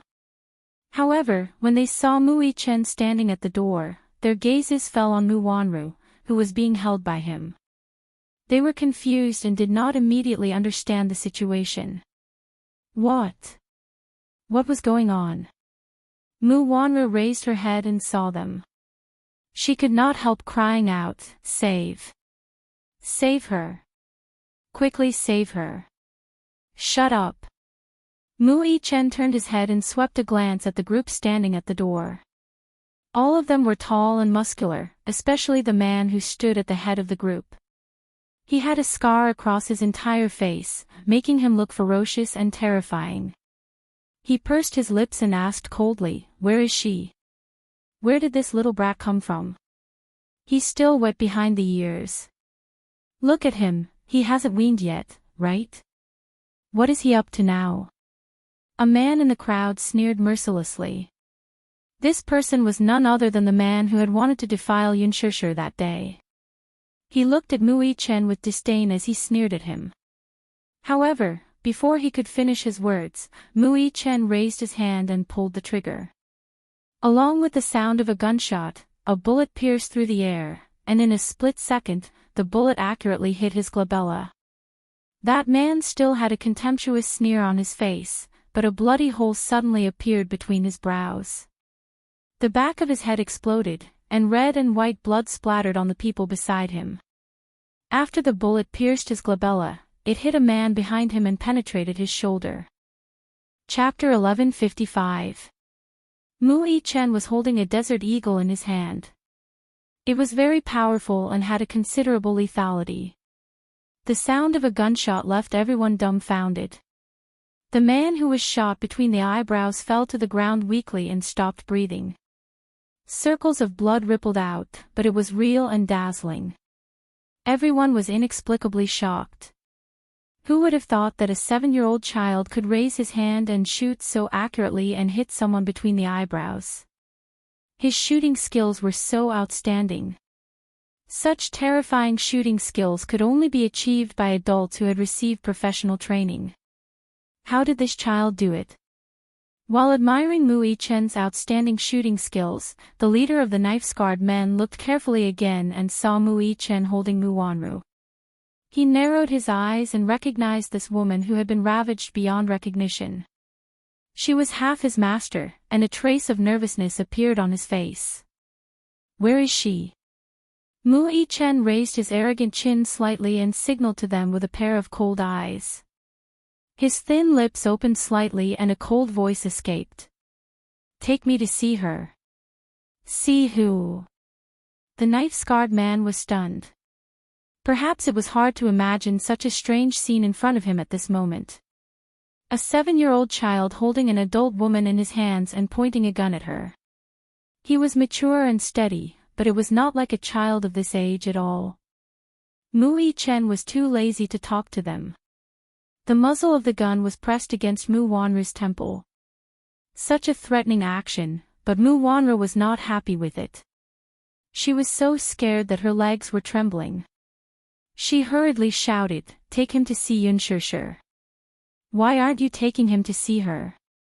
The knife-scarred man's eyes revealed a hint of danger, but he had no intention of dodging. What? Are you resisting me? Mu Yi-chen's eyes were also cold. He was not afraid of His Majesty at all and asked coldly. Mu Wanru was so shocked that she could not form a coherent sentence. She just kept repeating, "Take him to see her. Take him to see her. He really knows how to shoot. Don't underestimate this kid. He really knows how to shoot." The knife-scarred man's expression changed a little. Then, he turned his gaze and gestured. The crowd slowly opened up a path. Mu Yi-chen, on the other hand, was very vigilant. He coldly swept his gaze over the crowd and coldly said, "Throw away all your spears, sticks, and knives." Everyone immediately threw their weapons aside and kicked them far away. Mu Yi-chen scanned the area again and sneered. He quickly raised his wrist and pulled the trigger. The bullet whizzed through the air and hit the pistol that the scarred man had carefully hidden.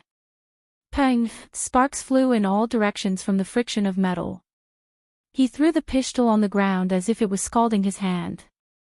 There was a bloody mark on his palm. It was grazed by the whistling bullet. This child, how extraordinary! He secretly sighed in his heart, but he never expected that this child not only had good marksmanship, but also extremely sharp observation skills. Do I need to repeat the names of the others? Mu Yi-chen pointed the gun at another man who looked uneasy. You, in your pants, gun. The man quivered. Then, as if he was throwing away a hot potato, he took out the pistol hidden in his pants pocket and threw it aside. When the others saw this, they also threw away their hidden guns and ammunition far away. Are you satisfied now? The knife-scarred man said fiercely. He seemed to be gnashing his teeth. Chapter 1156. Mu Yi-chen narrowed his eyes. Only after confirming that there were no more lethal weapons on them did he slowly walk up to them. The tip of his toe hooked the gun that the scarred man had just thrown to the ground and caught it. You, bring me there. The rest of you, get lost. Mu Yi-chen gave his order again. Everyone looked at each other, but the scarred man sneered. All of you, get lost. Do you hear me? Thus, the rest moved to the side. Only then did Mu Yi-chen walk up and point at the scarred man. Bring me there. I'm warning you, don't play any tricks. He. You little rascal, you're so powerful, how would I dare to play any tricks? The scarred man said this, but it was unclear whether it was sarcasm or mockery. If Yun Tianyu were present at this moment, he would definitely have more considerations. For example, with Mu Lianjua's means and power, why would he only assign this mob to guard an important person? There should be a large group of armed men around. Alas, Mu Yi-chen did not think so much. He was anxious to see Yun Shishir, so he did not think about why there were only a few ruffians guarding such a huge warehouse. He followed the scarred man inside. The heavy shutter door slowly closed behind them as the three entered the warehouse. Only a small incandescent lamp was lit in the huge warehouse. The whole place was dark, heavy, and airtight. There was only a small skylight for ventilation. In the dim light, the air was filled with dust. Mu Yi-chen was on his guard again. He held Mu Wanru tightly in his hand as he cautiously surveyed his surroundings. The scarred man led him to a metal cage. Mu Yi-chen's eyes landed on the woman in the cell as he stopped in his tracks. Yun Shishir was curled up in a corner. Her white dress was stained with mottled bloodstains, which bloomed like a conspicuous and glaring thistle. Some of the bloodstains looked fresh and bright red. Some of the bloodstains were dark. At this moment, her originally jet-black hair hung messily on her shoulders, like seaweed mixed with sand. Her originally fair and flawless face was mixed with blood and salt water, and her wet bangs clung to her cheeks, making her look battered and exhausted. Her hands were chained to the cage, and it was difficult for her to break free. However, her slender arms were so weak and boneless that they seemed to be about to be broken the next moment. Beside the cell stood two soldiers in military uniforms.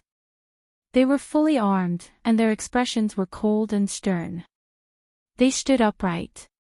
Mu Yi-chen's dark pupils violently when he saw this scene.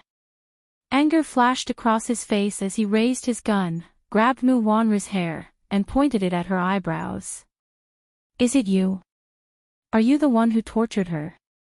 Mu Wanru's face was filled with horror as she hurriedly cried for help. Don't. Help. Help. Shut up. Mu Yi-chen shoved the gun muzzle into her mouth and loaded it. Otherwise, I'll break your mouth. Mu Wanru turned pale with fright. With the muzzle in his mouth, when he loaded the gun, every tiny sound made by the gun made her hair stand on end.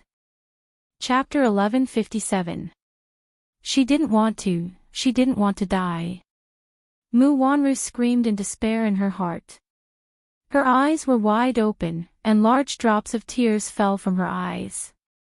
Her pitiful look triggered the disgust in his heart. Mu Yi-chen pressed the gun against her throat fiercely. His eyes were bloodshot as he held the trigger tightly while he ate. What did you do to my mommy? What did you do to her? He was like an injured little beast, roaring in her ears. Mu Wanru was terrified and didn't dare to move. She could only open her eyes and make intermittent sounds. No. Don't. Ugh, don't kill her. She didn't want to die. She really didn't want to die, let her go. Mu Yi-chen raised his head. His eyes were bloodshot, and his lips curled into a cold smile. Let my mommy go. The scar-faced man was indifferent and looked at him coldly. Mu Yi-chen's heart stopped. What? I told you to let her go. Didn't you hear me? I heard you, but I can't do it, the scar-faced man said coldly. Her life is still in my hands. Mu Yi-chen grabbed Mu Wanru's hair and signaled with his eyes. How about we make a deal? This deal is not worth it. The scar-faced man snorted. I didn't expect you to come knocking on our door. It saves us the effort of tying you up. What do you mean? The scar-faced man laughed deeply and then clapped his hands lightly. Soon, the lights in the warehouse lit up.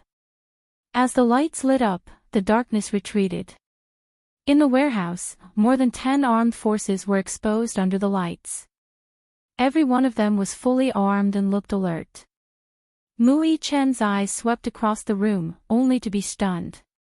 Just from their attire, he could tell that these soldiers were from the special training camp.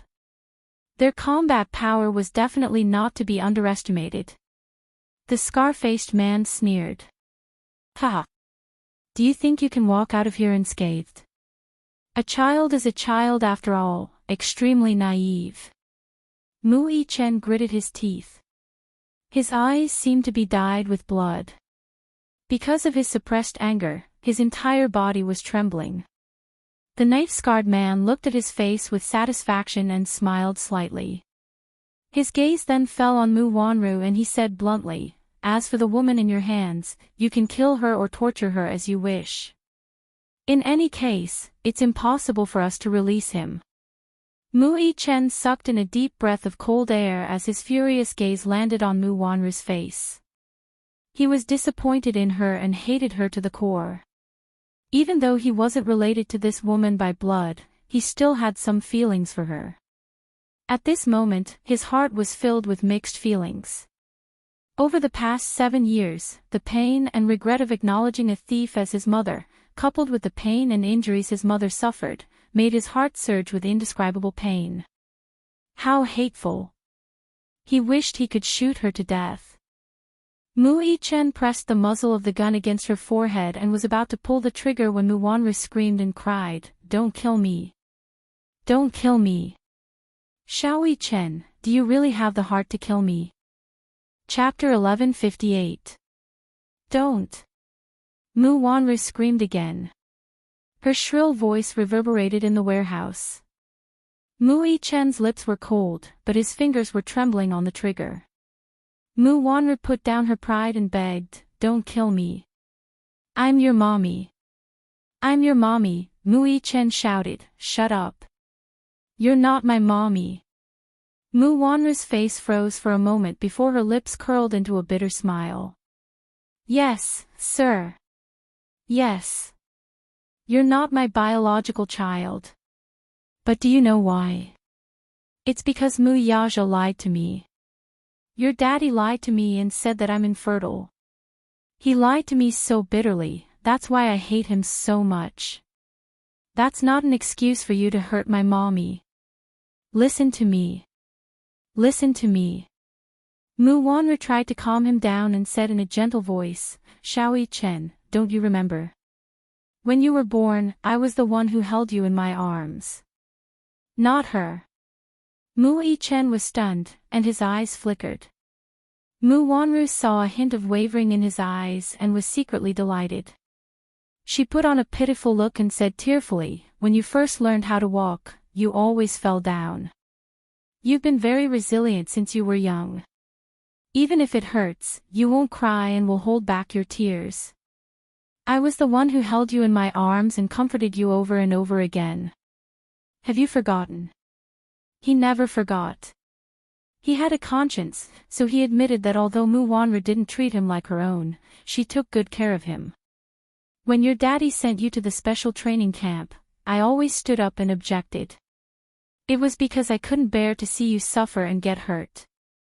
Every time I saw you come back with injuries, I would cry. Have you forgotten?" Mu Yi-chen shut his eyes abruptly, but he quickly opened them again. There were some emotions struggling in his eyes. "You were just putting on a show. Shut up. Stop talking. Good. Even if it's just a show." Mu Wanru paused for a moment before continuing her persuasion. "Even if Mu Lianjue instructed me to kidnap you and force Mu Yaja to give up the Mu Group's shares, I still couldn't bear to do it to you despite having so many opportunities. Was this also a show? In order to protect you, I didn't hesitate to offend. Shut up. Although we aren't related by blood, I really have feelings for you. Don't you? You don't have it. Shut up," Mu Chen was on the verge of collapse, and his expression was one of struggle. Mu Wanru saw the opportunity and suddenly broke free from his grip. She turned around and ran towards the scarred man in a sorry state. Bang! A gunshot rang out. Mu Chen subconsciously raised his wrist and fired a shot at her. No matter how Mu Wanru played the family card and begged him to be merciful, he subconsciously realized that if he didn't get rid of her, who knew what kind of harm his mother would suffer if she fell into her hands again. He subconsciously fired a shot at her. However, because he was distracted, he did not aim properly. The bullet whizzed through the air and penetrated her abdomen. Seeing this, Mu Chen gritted his teeth and raised his hand again. He aimed at the back of her head, wanting to give her another shot. Stop!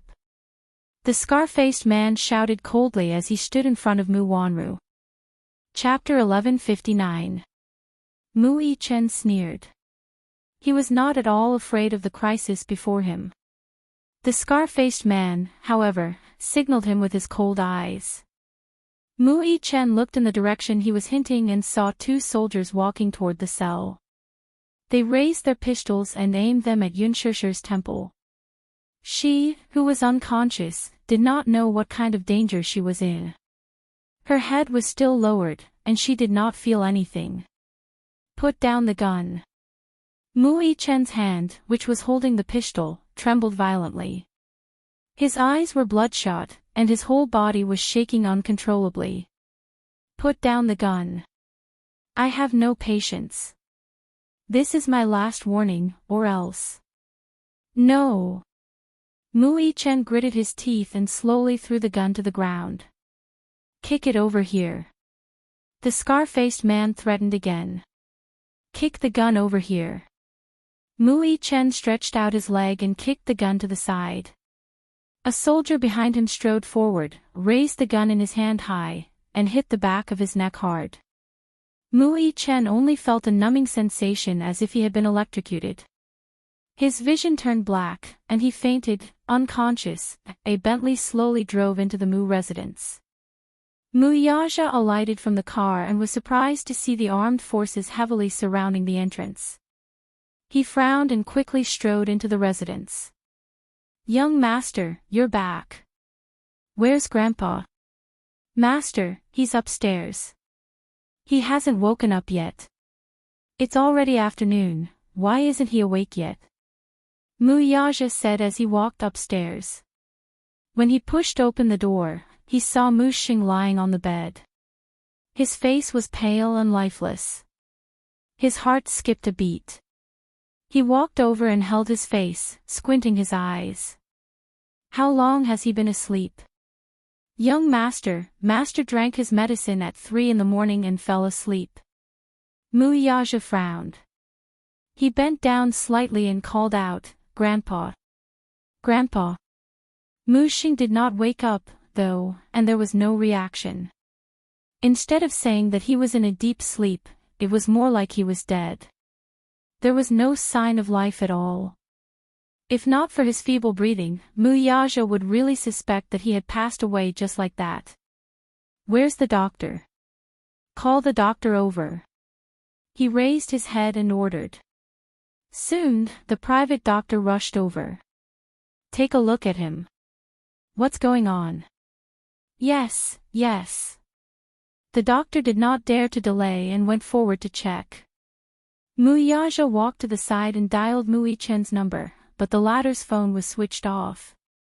At this time, school should be over. Why is his phone?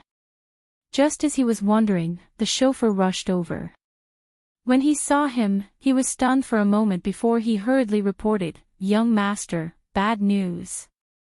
Young master is missing. What? The kindergarten teacher said that she didn't see the young master in the morning, and I didn't pick him up after school. You didn't see him enter the school gate? I saw him enter the school gate with my own eyes. The chauffeur hurriedly explained, looking aggrieved. He's in a coma. We need to send him to the hospital immediately. Poisoned? Yes. Master's lips are purple, His body is stiff, and his face is ashen. These are typical symptoms of poisoning. We need to send him to the hospital immediately. Mu Yaja frowned from the headache. His voice was terrifyingly cold. Send him to the hospital quickly. Chapter 1160. Mu Yaja's chest heaved up and down as he walked to the door. How did the Mu family fall into chaos in just 2 days of being overseas? D***it. He had let his guard down. Mu Xing was hurriedly sent to the hospital. Mu Yaja got into the car and instructed the chauffeur to rush to the company. On the other end, Minyu called. Boss, are you back in the country? Yes, I'll be there soon. Okay. I'll wait for you there, then. His tone was urgent and nervous, but he did not tell him what was going on. In fact, he had just received an anonymous letter. When he opened it, he saw a few shocking photos. He hurriedly called Mu Yaja to report the situation. However, he was afraid that he would get nervous if he heard it. To ensure his boss's safety, he forcibly suppressed his nervousness. At the same time, Yun Tianyu, who was frowning at Liji's headquarters, received a GPS location message from Mu Yichen. When Mu Yichen sent the location, he also used his watch's voice function to send a 10-second message. You, follow the GPS location I sent you and find the place where mommy is hidden. Once he received the message, he immediately logged into the system. His fingers flew across the keyboard as he entered a series of commands. An interface popped up on the screen.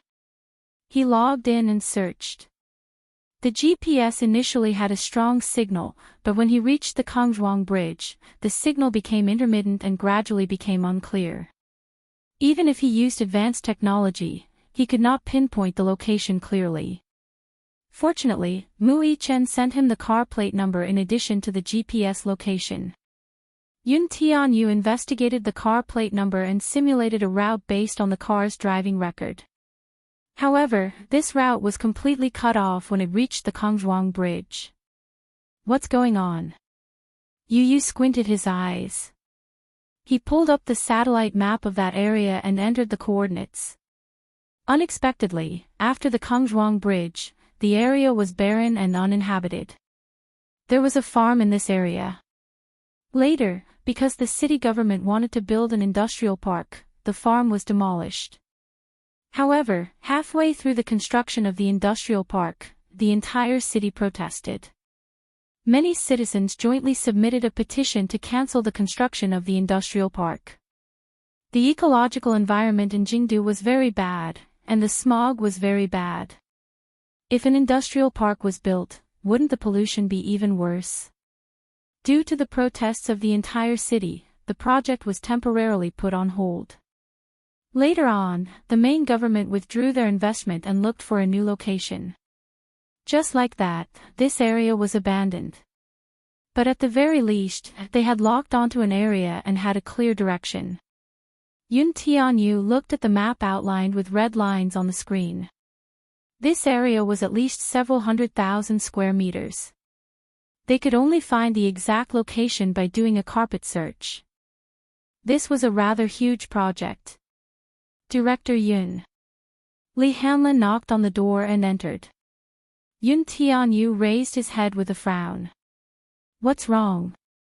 He said slowly, the mercenaries sent by the Hurricane Group have arrived in the capital. All right. Take me there. Just as Yun Tianyu stood up, Li Hanlin suddenly said in a low voice, this time, Hurricane Group has sent another person. Who? The chief commander of Hurricane Group, Gong Jia. Chapter 1161. Hurricane Group was a familial arms group. Its three chief commanders, Gong Jia, Ji Yanqi, and Ilan, were all legendary figures. Gong Jia, in particular, was one of them. He was the core member of Hurricane Group's top management. He was in charge of the arms market in North America and Europe and was fully in charge of the European market. He was a very decisive person. It was said that Gong Jia was the crown prince of Hurricane Group. His father, Gong Shaoying, was the founder of Hurricane Group. He used to be a smuggler and was now the king of arms who controlled half of the arms market. Gong Jia was only 12 years old when he made his debut. To train him, Gong Shaoying put the North American market under his name. In just 3 years, he had become a formidable figure. Now, he was in his 20s, but with his cold and unique methods, he was already the leader of Hurricane Group. He was also the core member of Hurricane Group's defy project. He had a group of super powerful mercenaries under him. Mercenary Paradise, which was under Hurricane Group, was also established by him. He was quite a legendary figure. Yun Tianyu frowned slightly. Was he not in charge of the European market? Why was he here? He could not help feeling puzzled. Seeing his puzzled expression, Li Hanlin raised his brows and smiled. It's probably because the Hurricane Group wants to probe Mr. Yun's background. That's why they sent such a big shot here. Where are they now?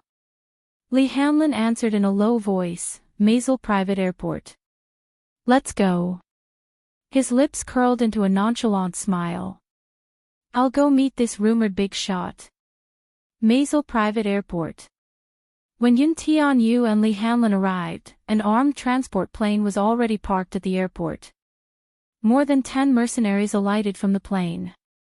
They were tall and burly, and were fully armed. Just as Yun Tianyu stepped out of the car, he heard the sound of a helicopter's propeller cutting through the air above him. He raised his head and saw an armed helicopter slowly hovering in the air a few times before landing steadily on the tarmac. The cabin door opened, and 5 mercenaries walked out one after another. After a while, a young man in a military windbreaker slowly walked out of the plane. Yun Tianyu looked over.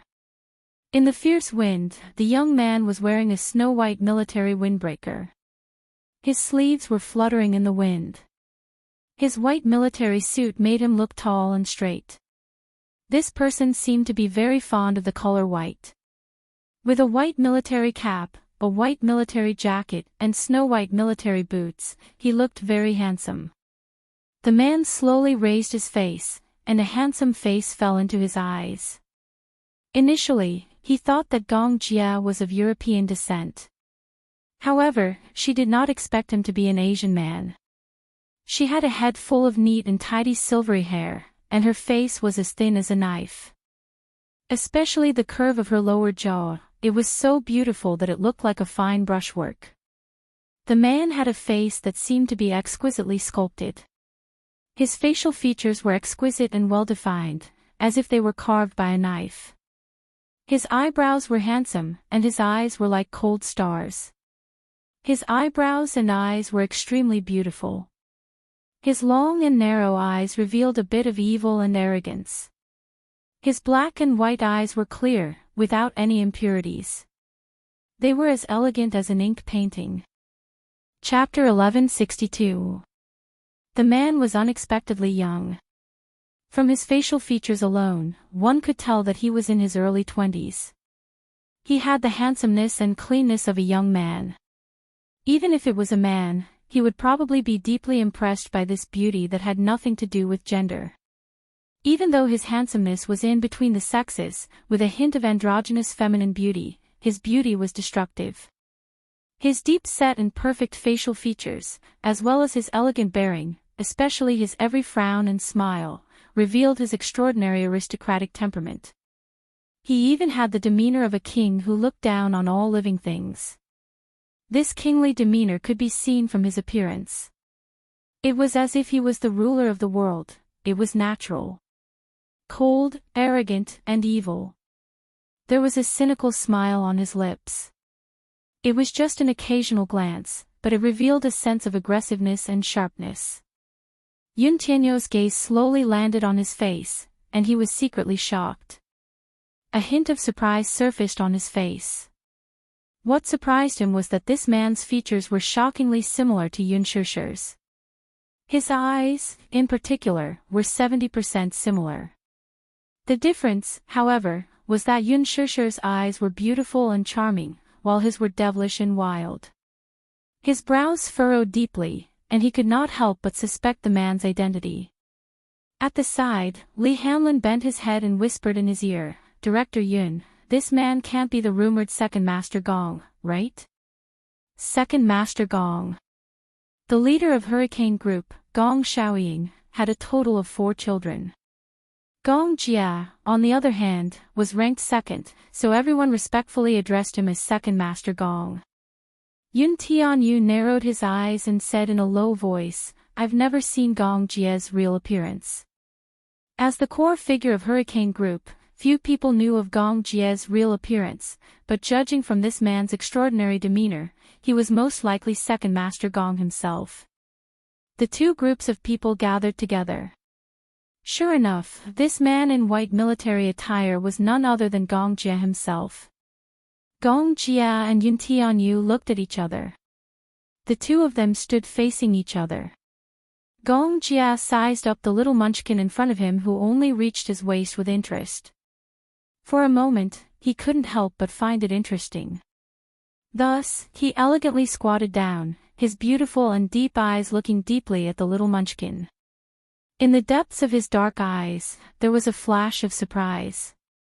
He couldn't help but smile as he slowly extended his hand. "I didn't expect the legendary military genius to be only 6 years old." Gong Jia's lips curled into a smile. "Yun Tianyu. If he remembered correctly, it should be this name." Recently, Gong Jia had been handling a batch of arms orders in the North American market. However, he received news from the headquarters that the legendary genius youth was going to officially join the Hurricane Group. Therefore, he conveniently came to pay his respects to him. Who exactly was this genius who was rumored to have been invited to participate in the development of the Heavenly Eye project at the age of 6? However, when he saw it with his own eyes, the genius who participated in the Hurricane Group's Heavenly Eye development plan and proposed to monopolize the military by controlling the air power was really only 6 years old. It was really an eye-opener for him. Yun Tianyu's eyes drooped slightly as they fell on Gong Jia's outstretched hand. His fingers were fair and slender, and his fingertips were as beautiful as jade. He slowly reached out his hand and shook it with him. Yu raised his eyes and smiled elegantly. "I didn't expect the rumored chief commander of Hurricane Group to be so young. However, I have to remind you of something." Chapter 1163. "I've already passed my 7th birthday," Yu corrected. "So, strictly speaking, I'm already 7 years old." Gong Jia was speechless. This lad, he even knew how to have a dry sense of humor. Yun Tianyu and Gong Jia shook hands and sized each other up at the same time. Gong Jia's gaze was a little judgmental. Yun Tianyu's eyes were probing as well. Looking at his face up close, Yu was even more shocked. Why did this man look so much like his mommy? If he were to put aside his attire and hairstyle, he could not help thinking that his mommy was standing right in front of him. Similar. They really looked alike. It was hard not to make a connection between him and his mommy. Gong Jia was also secretly sizing up the little lad. The child in front of him stood elegantly in a small suit with a windbreaker draped over his shoulders. He looked even more handsome and exquisite. His small face, in particular, was tender, fair, and delicate. His facial features were beautiful, and his eyebrows were set with a maturity that was rare even for an adult man. What was even more remarkable was that this 7-year-old child did not feel oppressed by his aura even though he was standing in front of him. It was as if he was born with an extraordinary elegance and nobility. Even when he looked into his eyes, there was not a hint of timidity in his eyes. He was not simple. It was hard to imagine that this child, whose voice was tinged with immaturity, could actually come up with such a shocking air superiority theory. Could it be that children nowadays were all so valiant? Gong Jia silently cursed in his heart. Could this child be a genetically mutated species? For the past 2 years, Hurricane Group had been trying its best to invite Yun Tianyu to officially join them. However, the response he gave was always ambiguous and not accurate. Now, however, Yuntinyo's sudden decision to officially join Hurricane Group came as a surprise. I heard that you've decided to officially join Hurricane Group. Yes. Yu looked up. I've decided to officially join Hurricane Group. He wanted to become stronger. He was so powerful that everyone feared his existence. So strong that he had incomparably terrifying power. Only then could he better protect the people he wanted to protect. Yu's eyes were filled with determination. Gong Jia smiled and held his hand even tighter. His clear and deep voice slowly escaped from his thin lips. In that case, on behalf of the Hurricane Group, I officially welcome you to join us. Standing at the side, Li Hanlun's gaze fell on the tightly intertwined hands of Yun Tianyu and Gong Jia. At this moment, he suddenly had an indescribable intuition. His intuition told him that Yun Tianyu would create an era for him once he joined Hurricane. An era that belonged to Yun Tianyu. Although this child was still young, his body seemed to contain endless energy. He believed that the future Hurricane Group would belong to him. Dishing Financial Group. Mu Yaja walked all the way into the CEO's office. As he walked, a terrifying and gloomy aura overflowed from his body. The staff at the side retreated one after another, intimidated by his aura. In the CEO's office, Minyu had been waiting for a long time with a nervous and anxious look. Mu Yaja casually threw his jacket on the sofa and glanced at him with furrowed brows. What's that in your hand? The moment he entered the room, he keenly noticed a stack of envelopes in Minyu's hand. He could not help feeling suspicious. Chapter 1164. Mu Yaja took the envelope and opened it. A few photos fell out of the envelope. He picked up the photo and glanced at it. His eyes were instantly dyed with a bit of gloominess, and his brows were tightly knitted together. In the photo, there was a woman with her arms hung high in the air with chains. On his wrist, the bloodstain caused by the tight grip was particularly eye-catching. The background was a dark warehouse. With the flash, he could vaguely see the dust flying in the air. Yun Shishir's face was stained with blood. She was clenching her teeth stubbornly. He could imagine how miserable she was from the bloodstains on her body. However, he couldn't imagine what she had gone through. Perhaps it was a scene that he didn't dare to imagine. Mu Yaja sucked in a deep breath of cold air and gripped the photo tightly. His eyes were as dark as a black fog. When his gaze landed on Yun Shishir's white dress, which was stained with blood, in the photo, his eyes turned even redder. Who sent this photo over? He looked up and stared at Minyu coldly.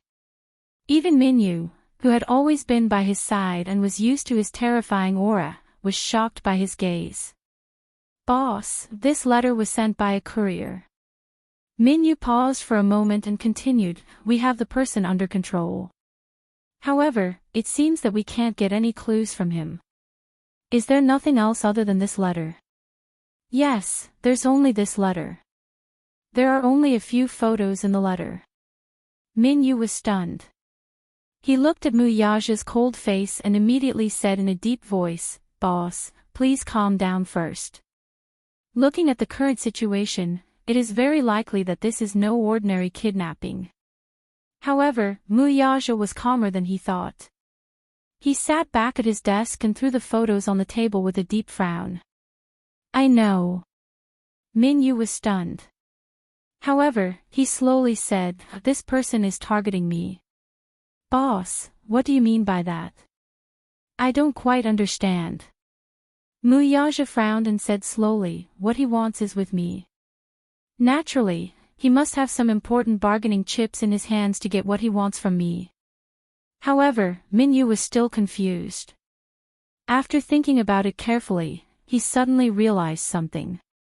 Boss, do you mean that you've already guessed the motive of the mastermind? He's finally made his move. Mu Yaja pursed his lips tightly, his eyes becoming increasingly gloomy. Minyu frowned and looked at him. Muyaja's voice was very deep and low.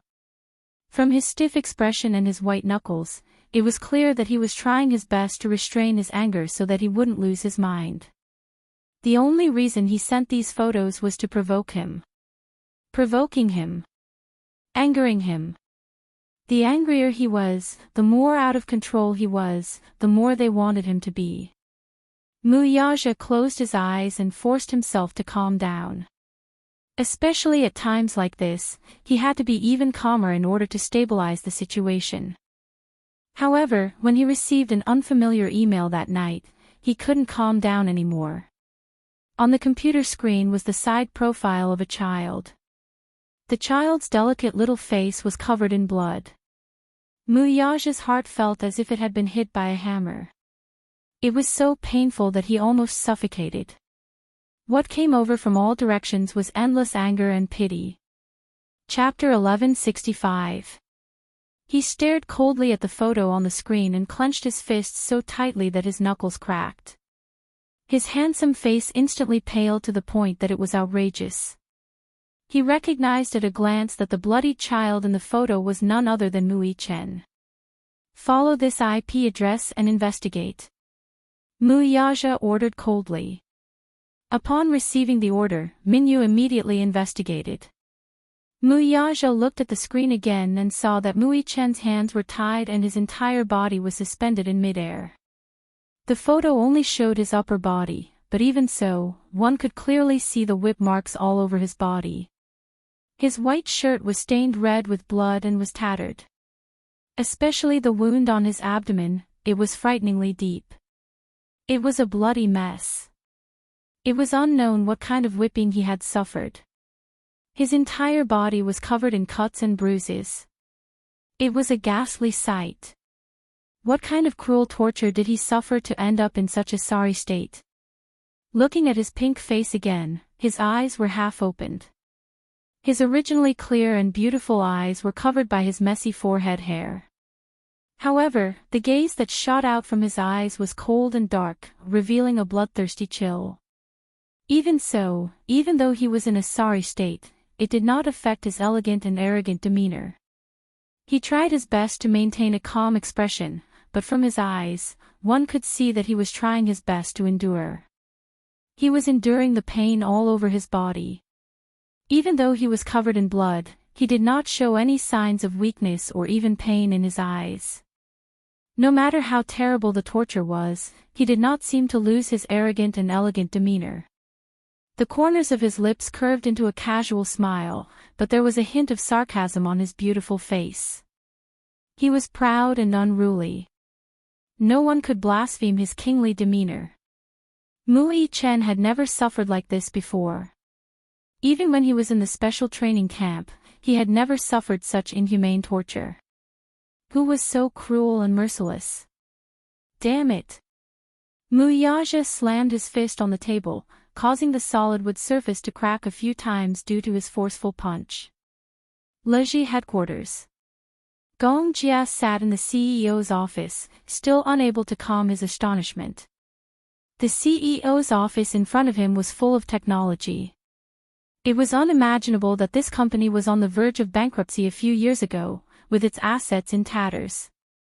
When they acquired Leji and put the company under Yuntinho's name, they did so with a playful attitude. Firstly, Hurricane Group wanted to see how this genius youngster would perform in front of a company that had lost all prospects and development potential. Secondly, they wanted to train this arrogant lad. However, he had witnessed with his own eyes how Leji Holdings had transformed from a toy company that was on the decline a few years ago to a toy company that could trample Mattel under its feet. It had become a giant in the toy industry. This could no longer be described as ability, but magic. If she had not seen it with her own eyes, it would have been hard to imagine that this little munchkin was hiding such a terrifying demonic power. How did he do it? It was truly unimaginable. There was too much mysterious potential in this child, which made him want to explore it. Chapter 1166. When he was 12 years old, he debuted and took over the North American market from his father. However, it took him 3 years to gain his father's approval. This child, however, actually managed to turn Leji, which was initially in decline, into the leading toy supplier in one fell swoop. Not simple. Gong Jia was still sizing up the high-tech decor in the room with great interest. Yu Yu, who was sitting opposite him, narrowed his eyes and could not help sizing up the young man sitting in front of him. Similar. Too similar. Gong Jia's facial features were too similar to his mother's. He was even a little suspicious of the man's background. It was said that his mother had a long-lost younger brother when she was young. Could it be? Yu Yu was quickly stunned by his own thoughts. How could it be? Gong Jia was the crown prince of Hurricane Group. How could he be related to his mother? It was probably just a coincidence. Still, could there be such a miraculous coincidence in this world?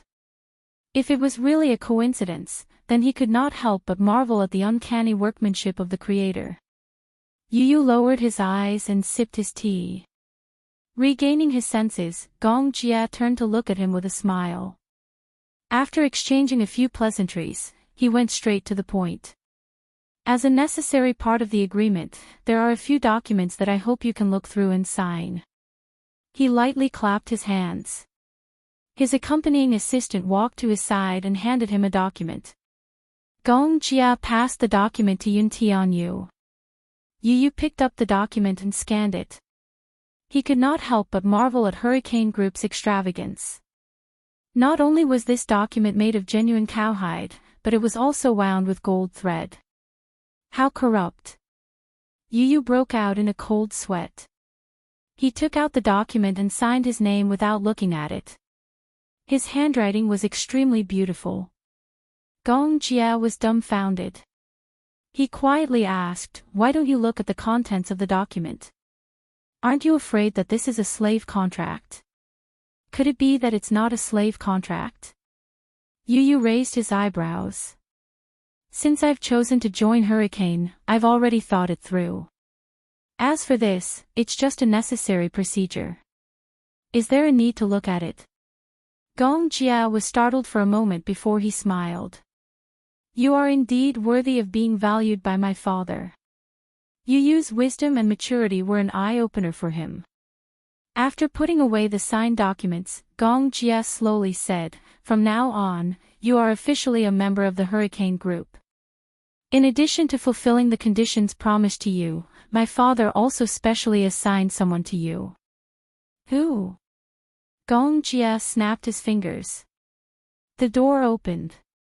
Yun Tianyu looked over and saw an 8 or 9-year-old loli slowly walking in. His heart skipped a beat.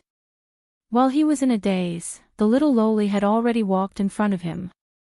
She stopped in her tracks and stood in front of him, looking down at him with a cold expression. Yu Yu couldn't help but look up at her. At a glance, he saw the girl's chiseled chin. Judging from her immature facial features, this girl was only 8 or 9 years old. However, what was different from ordinary Eastern girls was that the girl's eyebrows were very deep. She had both the noble coldness of European descent and the mysterious gentleness of Eastern descent. She presented an exceptionally beautiful beauty. She seemed to be of mixed blood. She had short brown hair that reached her ears and delicate eyebrows. Chapter 1167. The girl's aura was as sharp as a knife. She stood before Yun Tianyu expressionlessly and indifferently like an emotionless puppet. Her eyes were especially cold. Cold and lifeless. She wore a simple tank top, short pants, a pair of black combat boots, a belt around her waist, a dagger, and a pistol. She was fully armed. Her exposed waist was well defined. Although she looked skinny, if one were to examine her closely, one would realize that she was actually very lean. The strong muscles on her arms, in particular, could make one's heart skip a beat. How much training did she have to go through to have such frightening lines? For some reason, Yu Yu felt that this girl had a special aura. She was like a red spider lily blooming by the yellow spring, beautiful but deadly. He sized her up a few times before his gaze fell on her empty and unfocused eyes. Her pair of eyes were lifeless but filled with murderous intent. Other than that, there was no other emotion. His entire being was like a killing machine that existed only for killing. Gong Jia slowly got up and walked to the girl's side. He gently held her shoulders and introduced her to Yu Yu. Her name is Lisa. From today onward, she'll be your personal bodyguard. Her. Yu Yu's eyes were filled with suspicion. Personal bodyguard. A girl who looked no more than 8 or 9 years old. Gong Jia looked at Yu Yu only to see the suspicion on his face. He could not help smiling. Why? Don't underestimate her just because she's young and a little girl. She's not ordinary. Strictly speaking, she's ranked 5th in mercenary paradise. 5th. The suspicion in Yu Yu's eyes became more obvious. How could it be? This girl looked so young. She was actually ranked 5th in mercenary paradise. Don't underestimate her, just like how I once underestimated you. Gong Jia smiled, his slender fingers gently caressing the girl's expressionless face, but he pretended to be mysterious. Do you know where she's from? The girl did not react much to his touch. Instead, she continued to stare at Yu Yu coldly without shifting her gaze. Where? The number 1 killer island, Atlanta Island. Yu Yu's heart sank.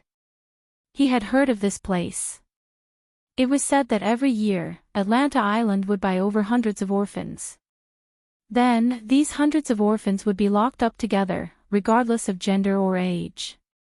They would only be given a bowl of rice and a cup of water. The children were hungry, but there was only one bowl of rice. There was only one cup of water. In order to fill their stomachs, in order to survive, children would start to kill each other. Out of the hundreds of children, perhaps only a dozen or so were left alive in the end. These children would then enter the next round of devilish training. The so-called hellish training was nothing like the training Xiao Yichen had gone through in the special training camp. To be precise, it was hellish training. The weak would die, and the strong would win.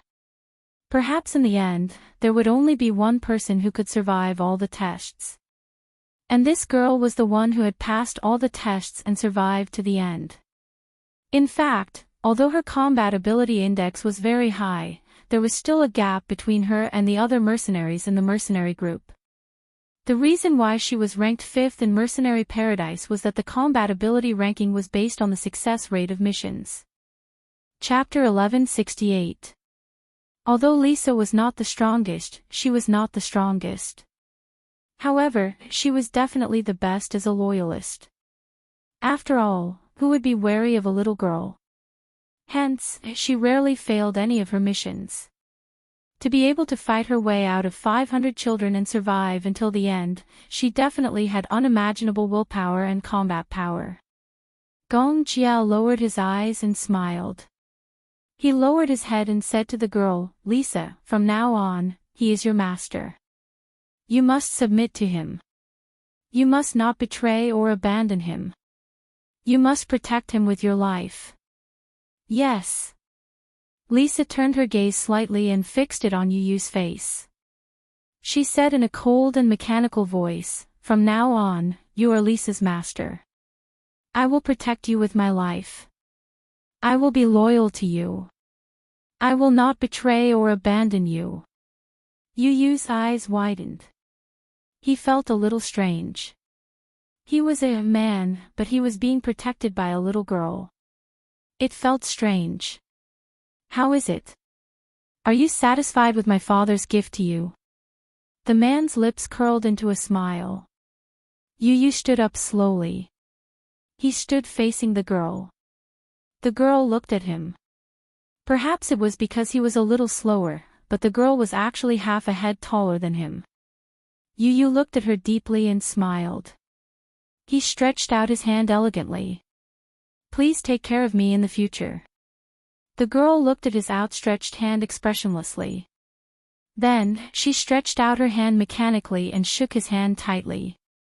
Yu Yu's expression changed. The pain from his hand made him frown slightly. This girl's strength was damn strong. Gong Jia saw his expression and was amused. My Xiao Bao, Lisa is so strong. Be careful not to hurt your hand. Lisa, let go. Lisa quickly let go of his hand. When Yu Yu's hand was released, he was shocked to find that his hand was completely bloodless and pale. Lisa was an assassin who had undergone hellish training. She grew up amidst slaughter. When she opened her eyes, all she saw was endless blood and slaughter.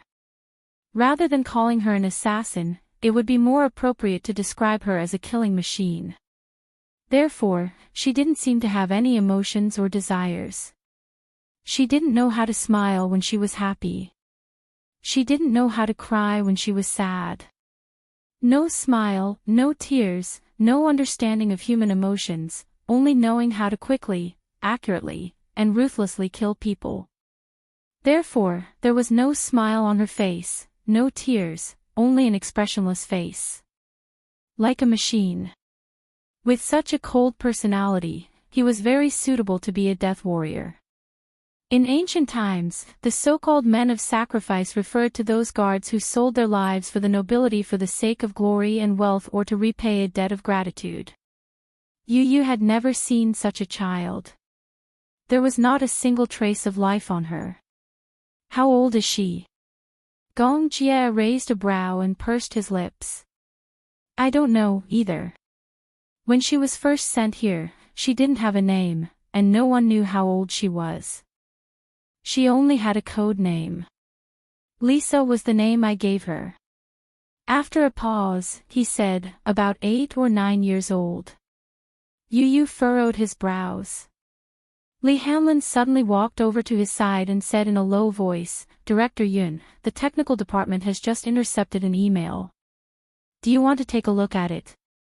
Okay, send it to my email. Yun Tianyu walked to his desk and opened his email. The email was quickly sent over.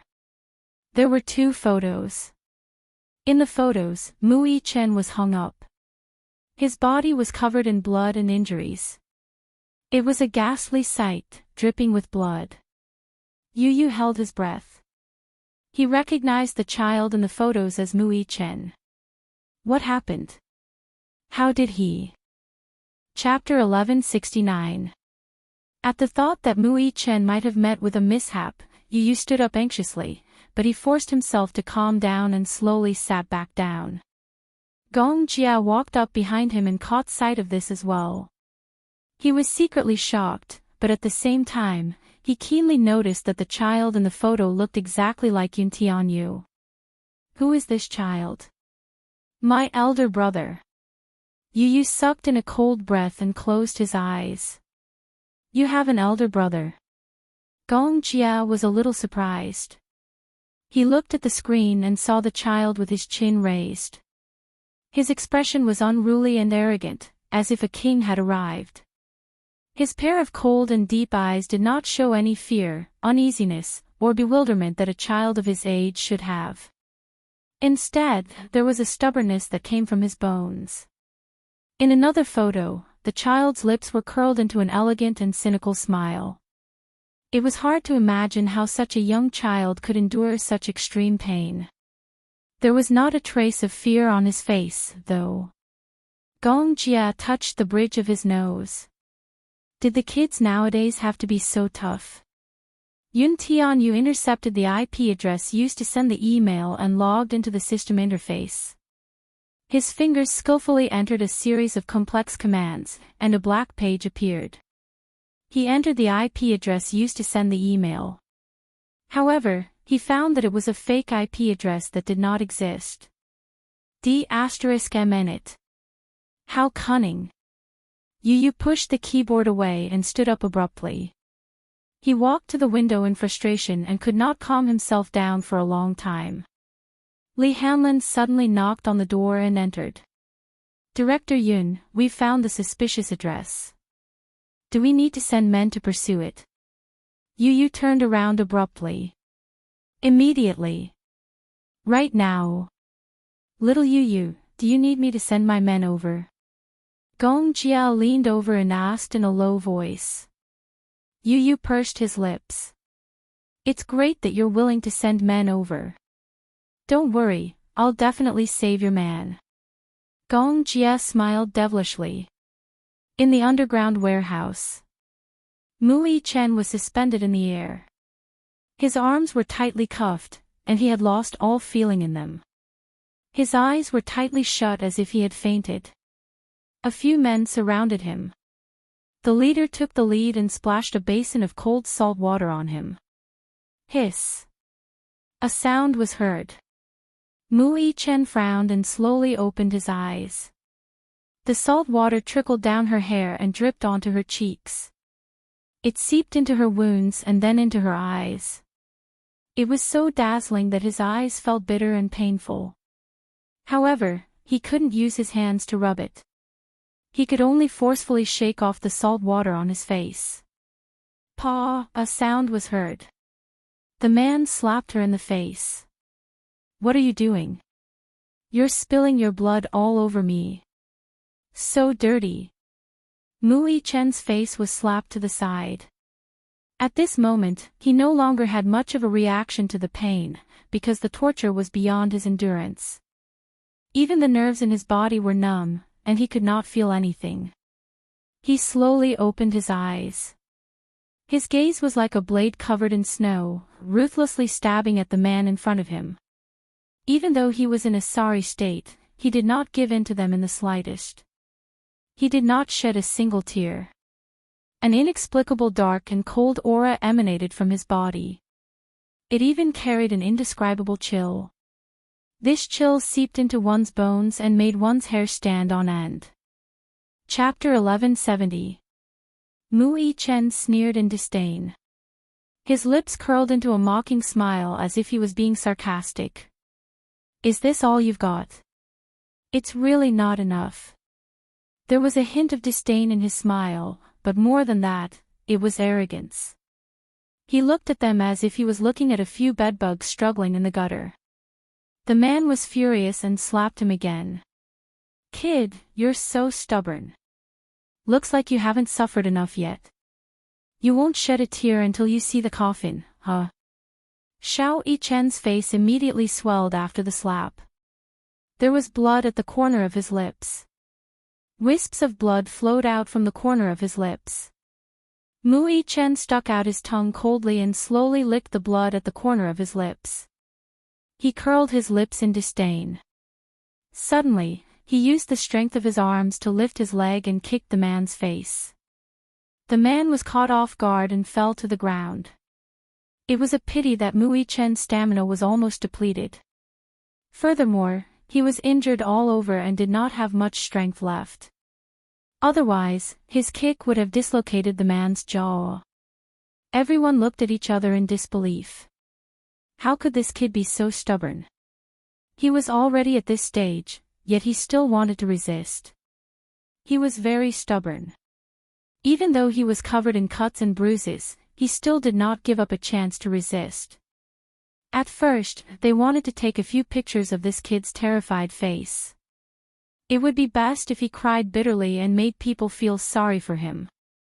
However, they used all kinds of methods, but he did not shed a single tear or beg for mercy. Not to mention showing a vulnerable and fearful expression. Not at all. He was really stubborn. The man got up from the ground and spat out a few broken teeth. He ordered, since he's so dishonest, tie his legs up too. Whip him a few more times. Big brother, we can't hit him anymore, right? If we continue, this kid will die. The man said disapprovingly, what are you afraid of? Didn't you see? This kid still has the strength to kick me. How does he look like he's dying? He's so stubborn, how can he die just like that? Whip him a few times to teach him a lesson. No matter how tough his bones are, he's still just a child. Since he's already like this, don't torture him anymore. Let him live. Didn't the higher-ups say that if we killed him, we would be buried with him? This brat is still useful. Only then did the hooting man stop talking. He looked at Mui Chen and chuckled. Why don't you scream a few times or beg for mercy? We'll let you go and stop hitting you. Mui Chen glanced at them coldly and snorted. Humph, he ignored them. You want me to beg for mercy? Buying a pillow is faster than dreaming. Asking him to submit to this mob was more torturous than asking him to die. He was not afraid of death.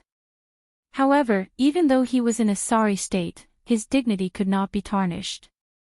This kid looks so soft and tender. I didn't expect him to be so tough. Ha! The man reached out and touched his face. He couldn't help but pinch his face. Mui Chen turned his head abruptly, opened his mouth, and bit down hard on the man's hand. Ah! The man screamed like a pig being slaughtered. Mui Chen bit down so hard that his whole body trembled. Let go! Let go! A few men at the side kicked and hit Mui Chen.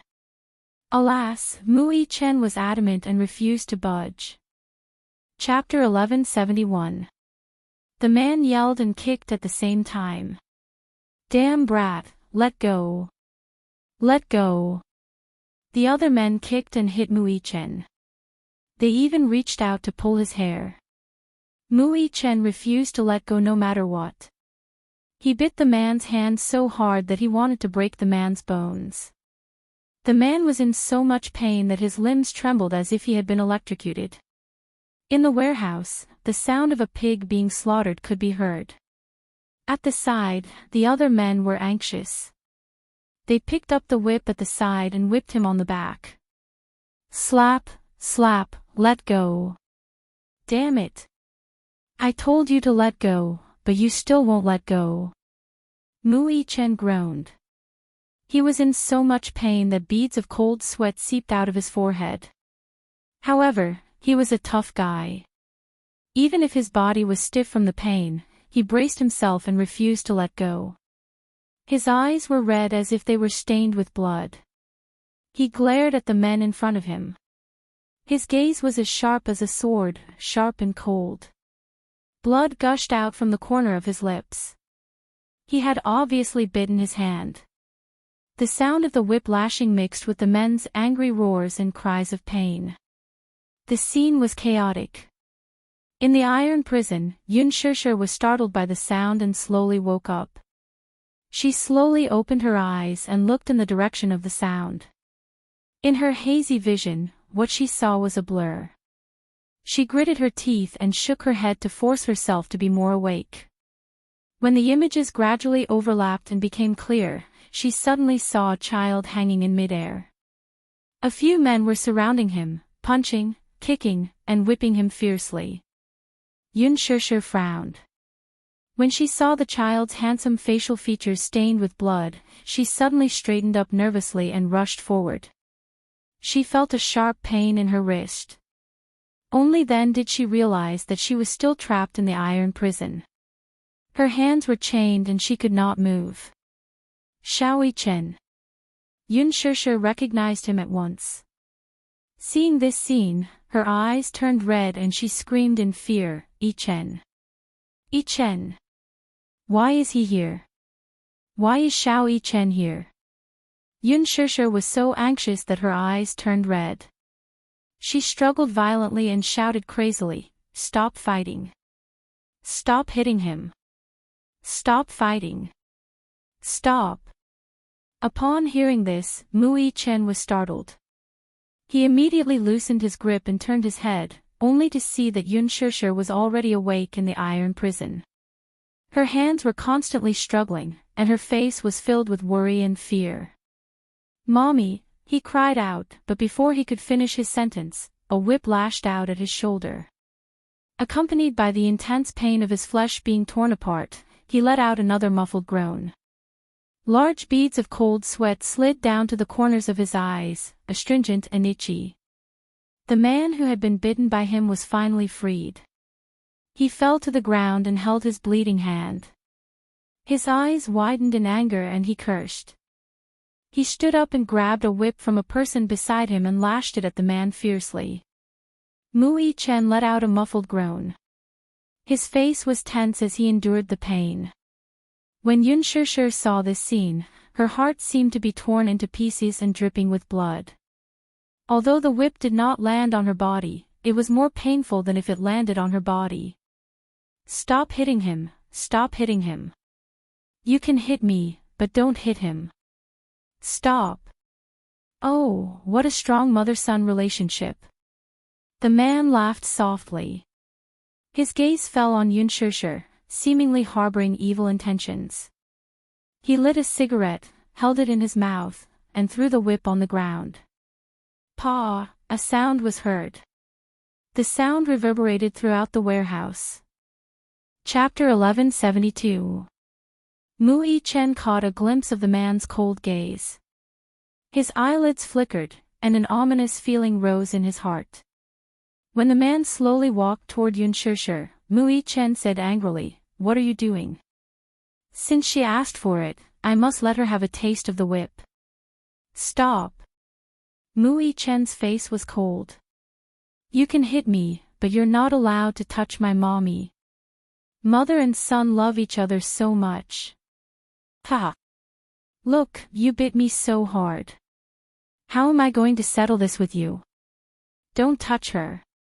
Mu Chen's eyes were like torches. The sharpness in his eyes almost pierced through the man. The man was stunned. Even he was deeply shocked by this child's desire to protect his mother. This child was only 7 years old. Was he not afraid of pain? Was he not afraid of death? Was he still trying to be brave in this situation? When Yun Shishir heard this, her heart ached even more. Even when she was tortured, she did not show any weakness on her face. In the end, a trace of grievance appeared on her face as she begged for mercy. Don't hit him. He's still a child, only 7 years old. If you continue to hit him. She did not dare to imagine. What was the limit of a child's endurance? However, a mother and son were connected. When the whip hit him, it hurt her heart. She would rather bear everything for him than watch her own child suffer. The man smiled sinisterly and walked toward Yun Shishir. Mu Chen said angrily, "Don't hit my mommy." Stop. The shuttered door at the door slowly opened. The man was stunned. When he came back to his senses, he saw the scar-faced man walking in. He immediately hid the whip behind him and went to greet him. Boss. Why are you here? Didn't I tell you to rest well? We'll be on duty tonight. The scar-faced man glanced at him coldly. Where is he? He's over there. The scar-faced man looked in the direction the man pointed. He saw Mu Chen hanging high in the air, his body covered in blood. It was as if he had been fished out of a pool of blood. It was a terrible sight. He only took one look and was furious. He went forward and slapped the man to the ground. Who told you to be so ruthless? Didn't I tell you not to torture him? He's so young. You didn't control your strength. What if you kill him? The man was frightened by his expression. Boss, do you know that if this child dies, you'll be buried with him, and you'll drag me down with you? You reckless dog, get out of here. The man was really frightened by his words, and his face turned ashen. What are you waiting for? How many times do you want me to repeat myself? Boss, get out. Yes, yes, yes, yes. Under the scar-faced man's cold shout, the man scrambled out. The scar-faced man walked up to Mu Chen and glanced at the others. You too, all of you. Boss. The group of subordinates were so scared that they retreated while trembling. The heavy shutter door closed again. Mu Chen opened his eyes weakly. In his blood-red vision, the man walked in front of him and looked at him at the same level. Yun Shishir couldn't help but say nervously, "Don't torture him anymore, I beg you." The scar-faced man ignored her words. He looked up and down at Mu Chen, who was being tortured, and asked expressionlessly, "Boy, does it hurt?" Mu Chen snorted coldly. Obviously, he didn't care about him. Chapter 1173. The scar-faced man smiled. "You're so young, but you've got quite the backbone." In his heart, he quite admired this kid. He was actually able to endure so many hardships and did not admit defeat at all. "Know your place, okay? Don't move." The scar-faced man warned him and unlocked the shackles on his hands. Once his hands were released, Mu Chen collapsed to the ground in exhaustion. He fell to the ground, but his hands were so numb that he couldn't even lift them, let alone resist. After a long period of confinement, his wrists were badly mutilated. The scar-faced man lifted him up, opened the iron cell, and gently threw him in. Yun Shishir was stunned. This man didn't seem to be making things difficult for them. "You, shut up.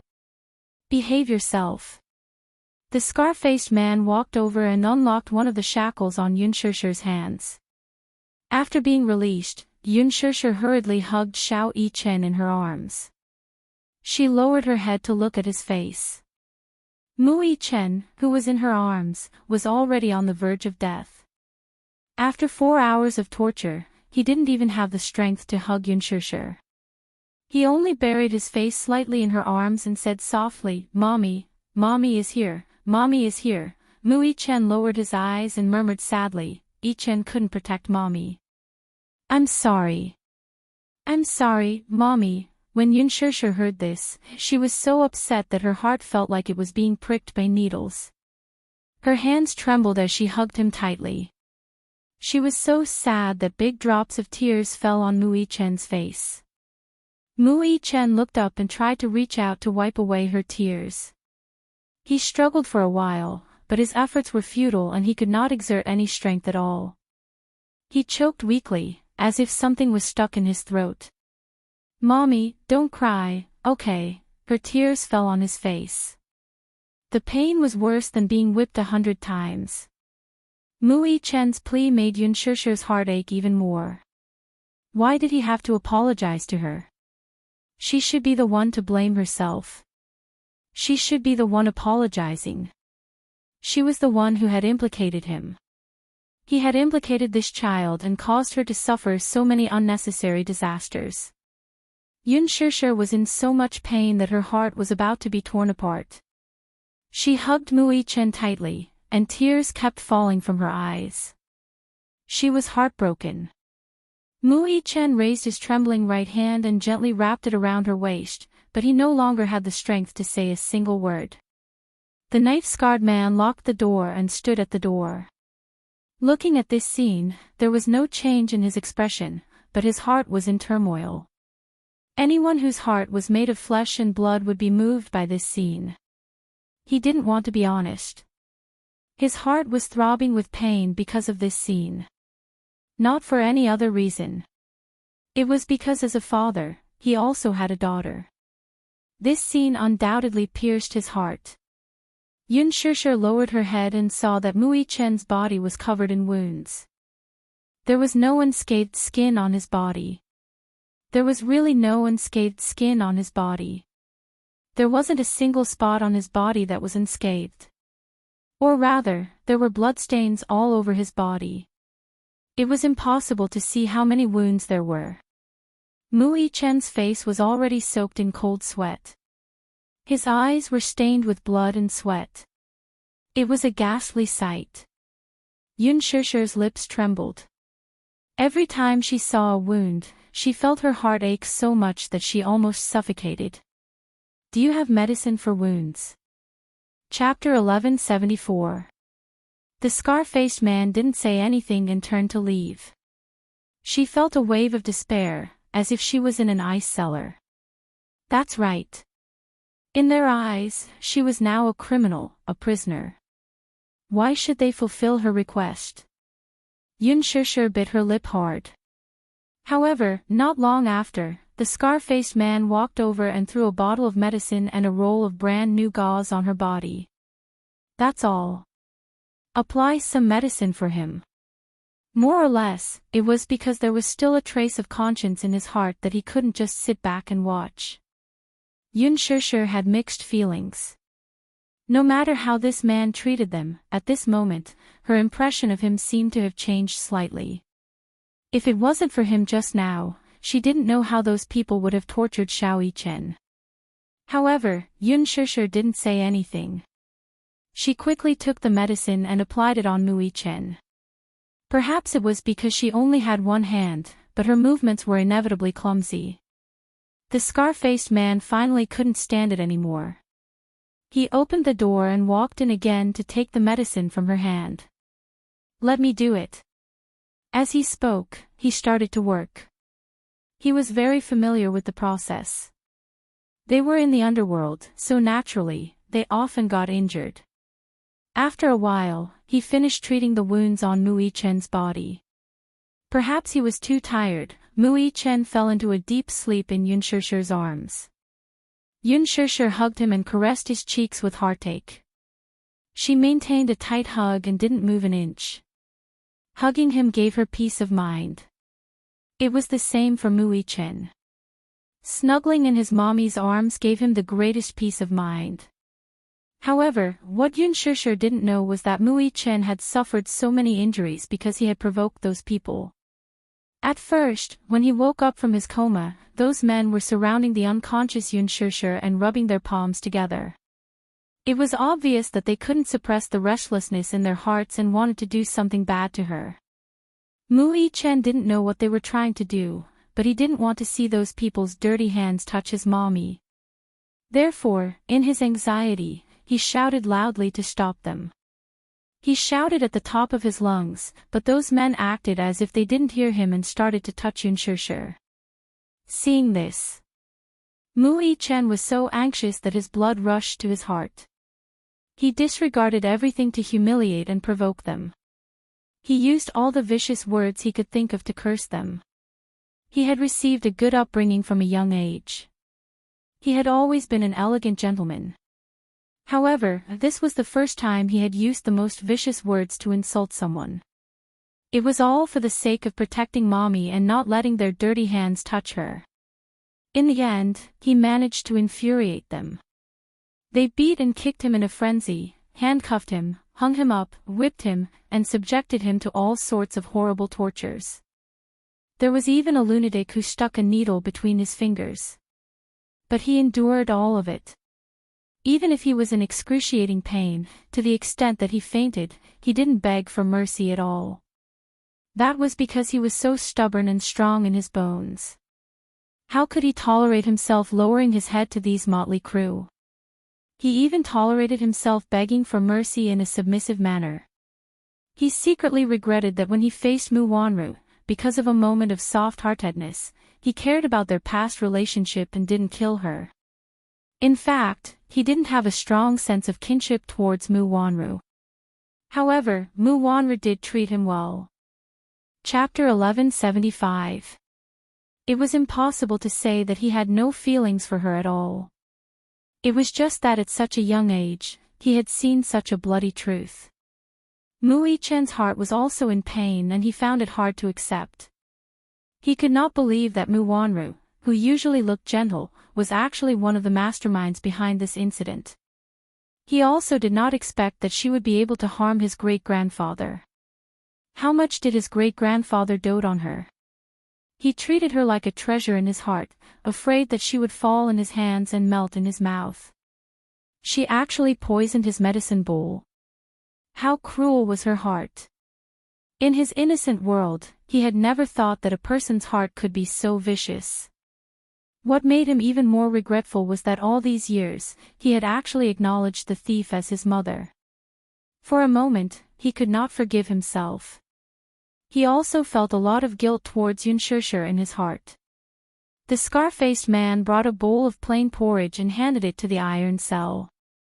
"Feed him," he said, but there was no expression on his face. Yun Shishir looked at him warily.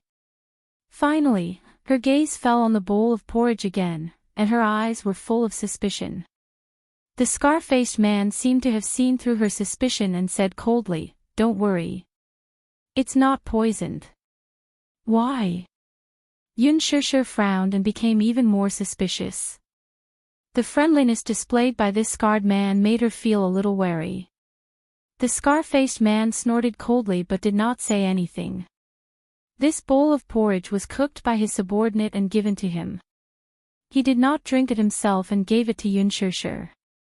He sat down on the chair again, lit a cigarette, and smoked it. After a while, he said, "Feed him. Otherwise, it's going to turn cold." Yun Shishir pursed her lips, took the bowl of porridge with one hand, and ate a mouthful first. After waiting for a while, when she did not feel any discomfort, she scooped a mouthful, helped Mui Chen up with difficulty, and fed him a mouthful. Mui Chen was half-conscious and did not even have the strength to open his mouth. Yun Shishir swallowed a mouthful of porridge and slowly placed it beside his lips, passing the porridge into his mouth. Gulp! A mouthful of warm porridge slid down his throat, and only then did he feel his body warm up slightly. "Mommy," Mui Chen's throat moved as he called out in an obscure voice. "Yes. Mommy is here." "Shaoi Chen, Mommy will feed you porridge, okay?" Mui Chen struggled to open his eyes wider. "Mommy, do your wounds still hurt?" he asked anxiously and impatiently. Yun Shishir shook her head and suppressed her uneasiness and sadness. "Chen, be good. Mommy doesn't feel pain." "Mommy doesn't feel pain, Mommy, I'm a little cold." The loss of blood caused his body temperature to drop. Her heart immediately ached for him and she hugged him even tighter. "Are you still cold?" It's a little cold." Shaoi Chen was trembling in her arms. The basement was cold and damp. Coupled with the fact that he had lost a lot of blood, his hands and feet started to turn cold. Yun Shishir was so anxious that she did not know what to do. The scar-faced man pursed his lips and suddenly threw the cigarette on the ground. He stepped on it fiercely, walked forward, and threw his jacket into the basement. Yun Shishir immediately took it and covered him with it. The jacket was very thick. It was a long trench coat. After Yun Shishir wrapped the trench coat around him, Mui Chen's expression softened a little. Thus, Yun Shishir continued to feed him a bowl of porridge. Mui Chen obediently finished the entire bowl of porridge, and only then did his body temperature recover a little.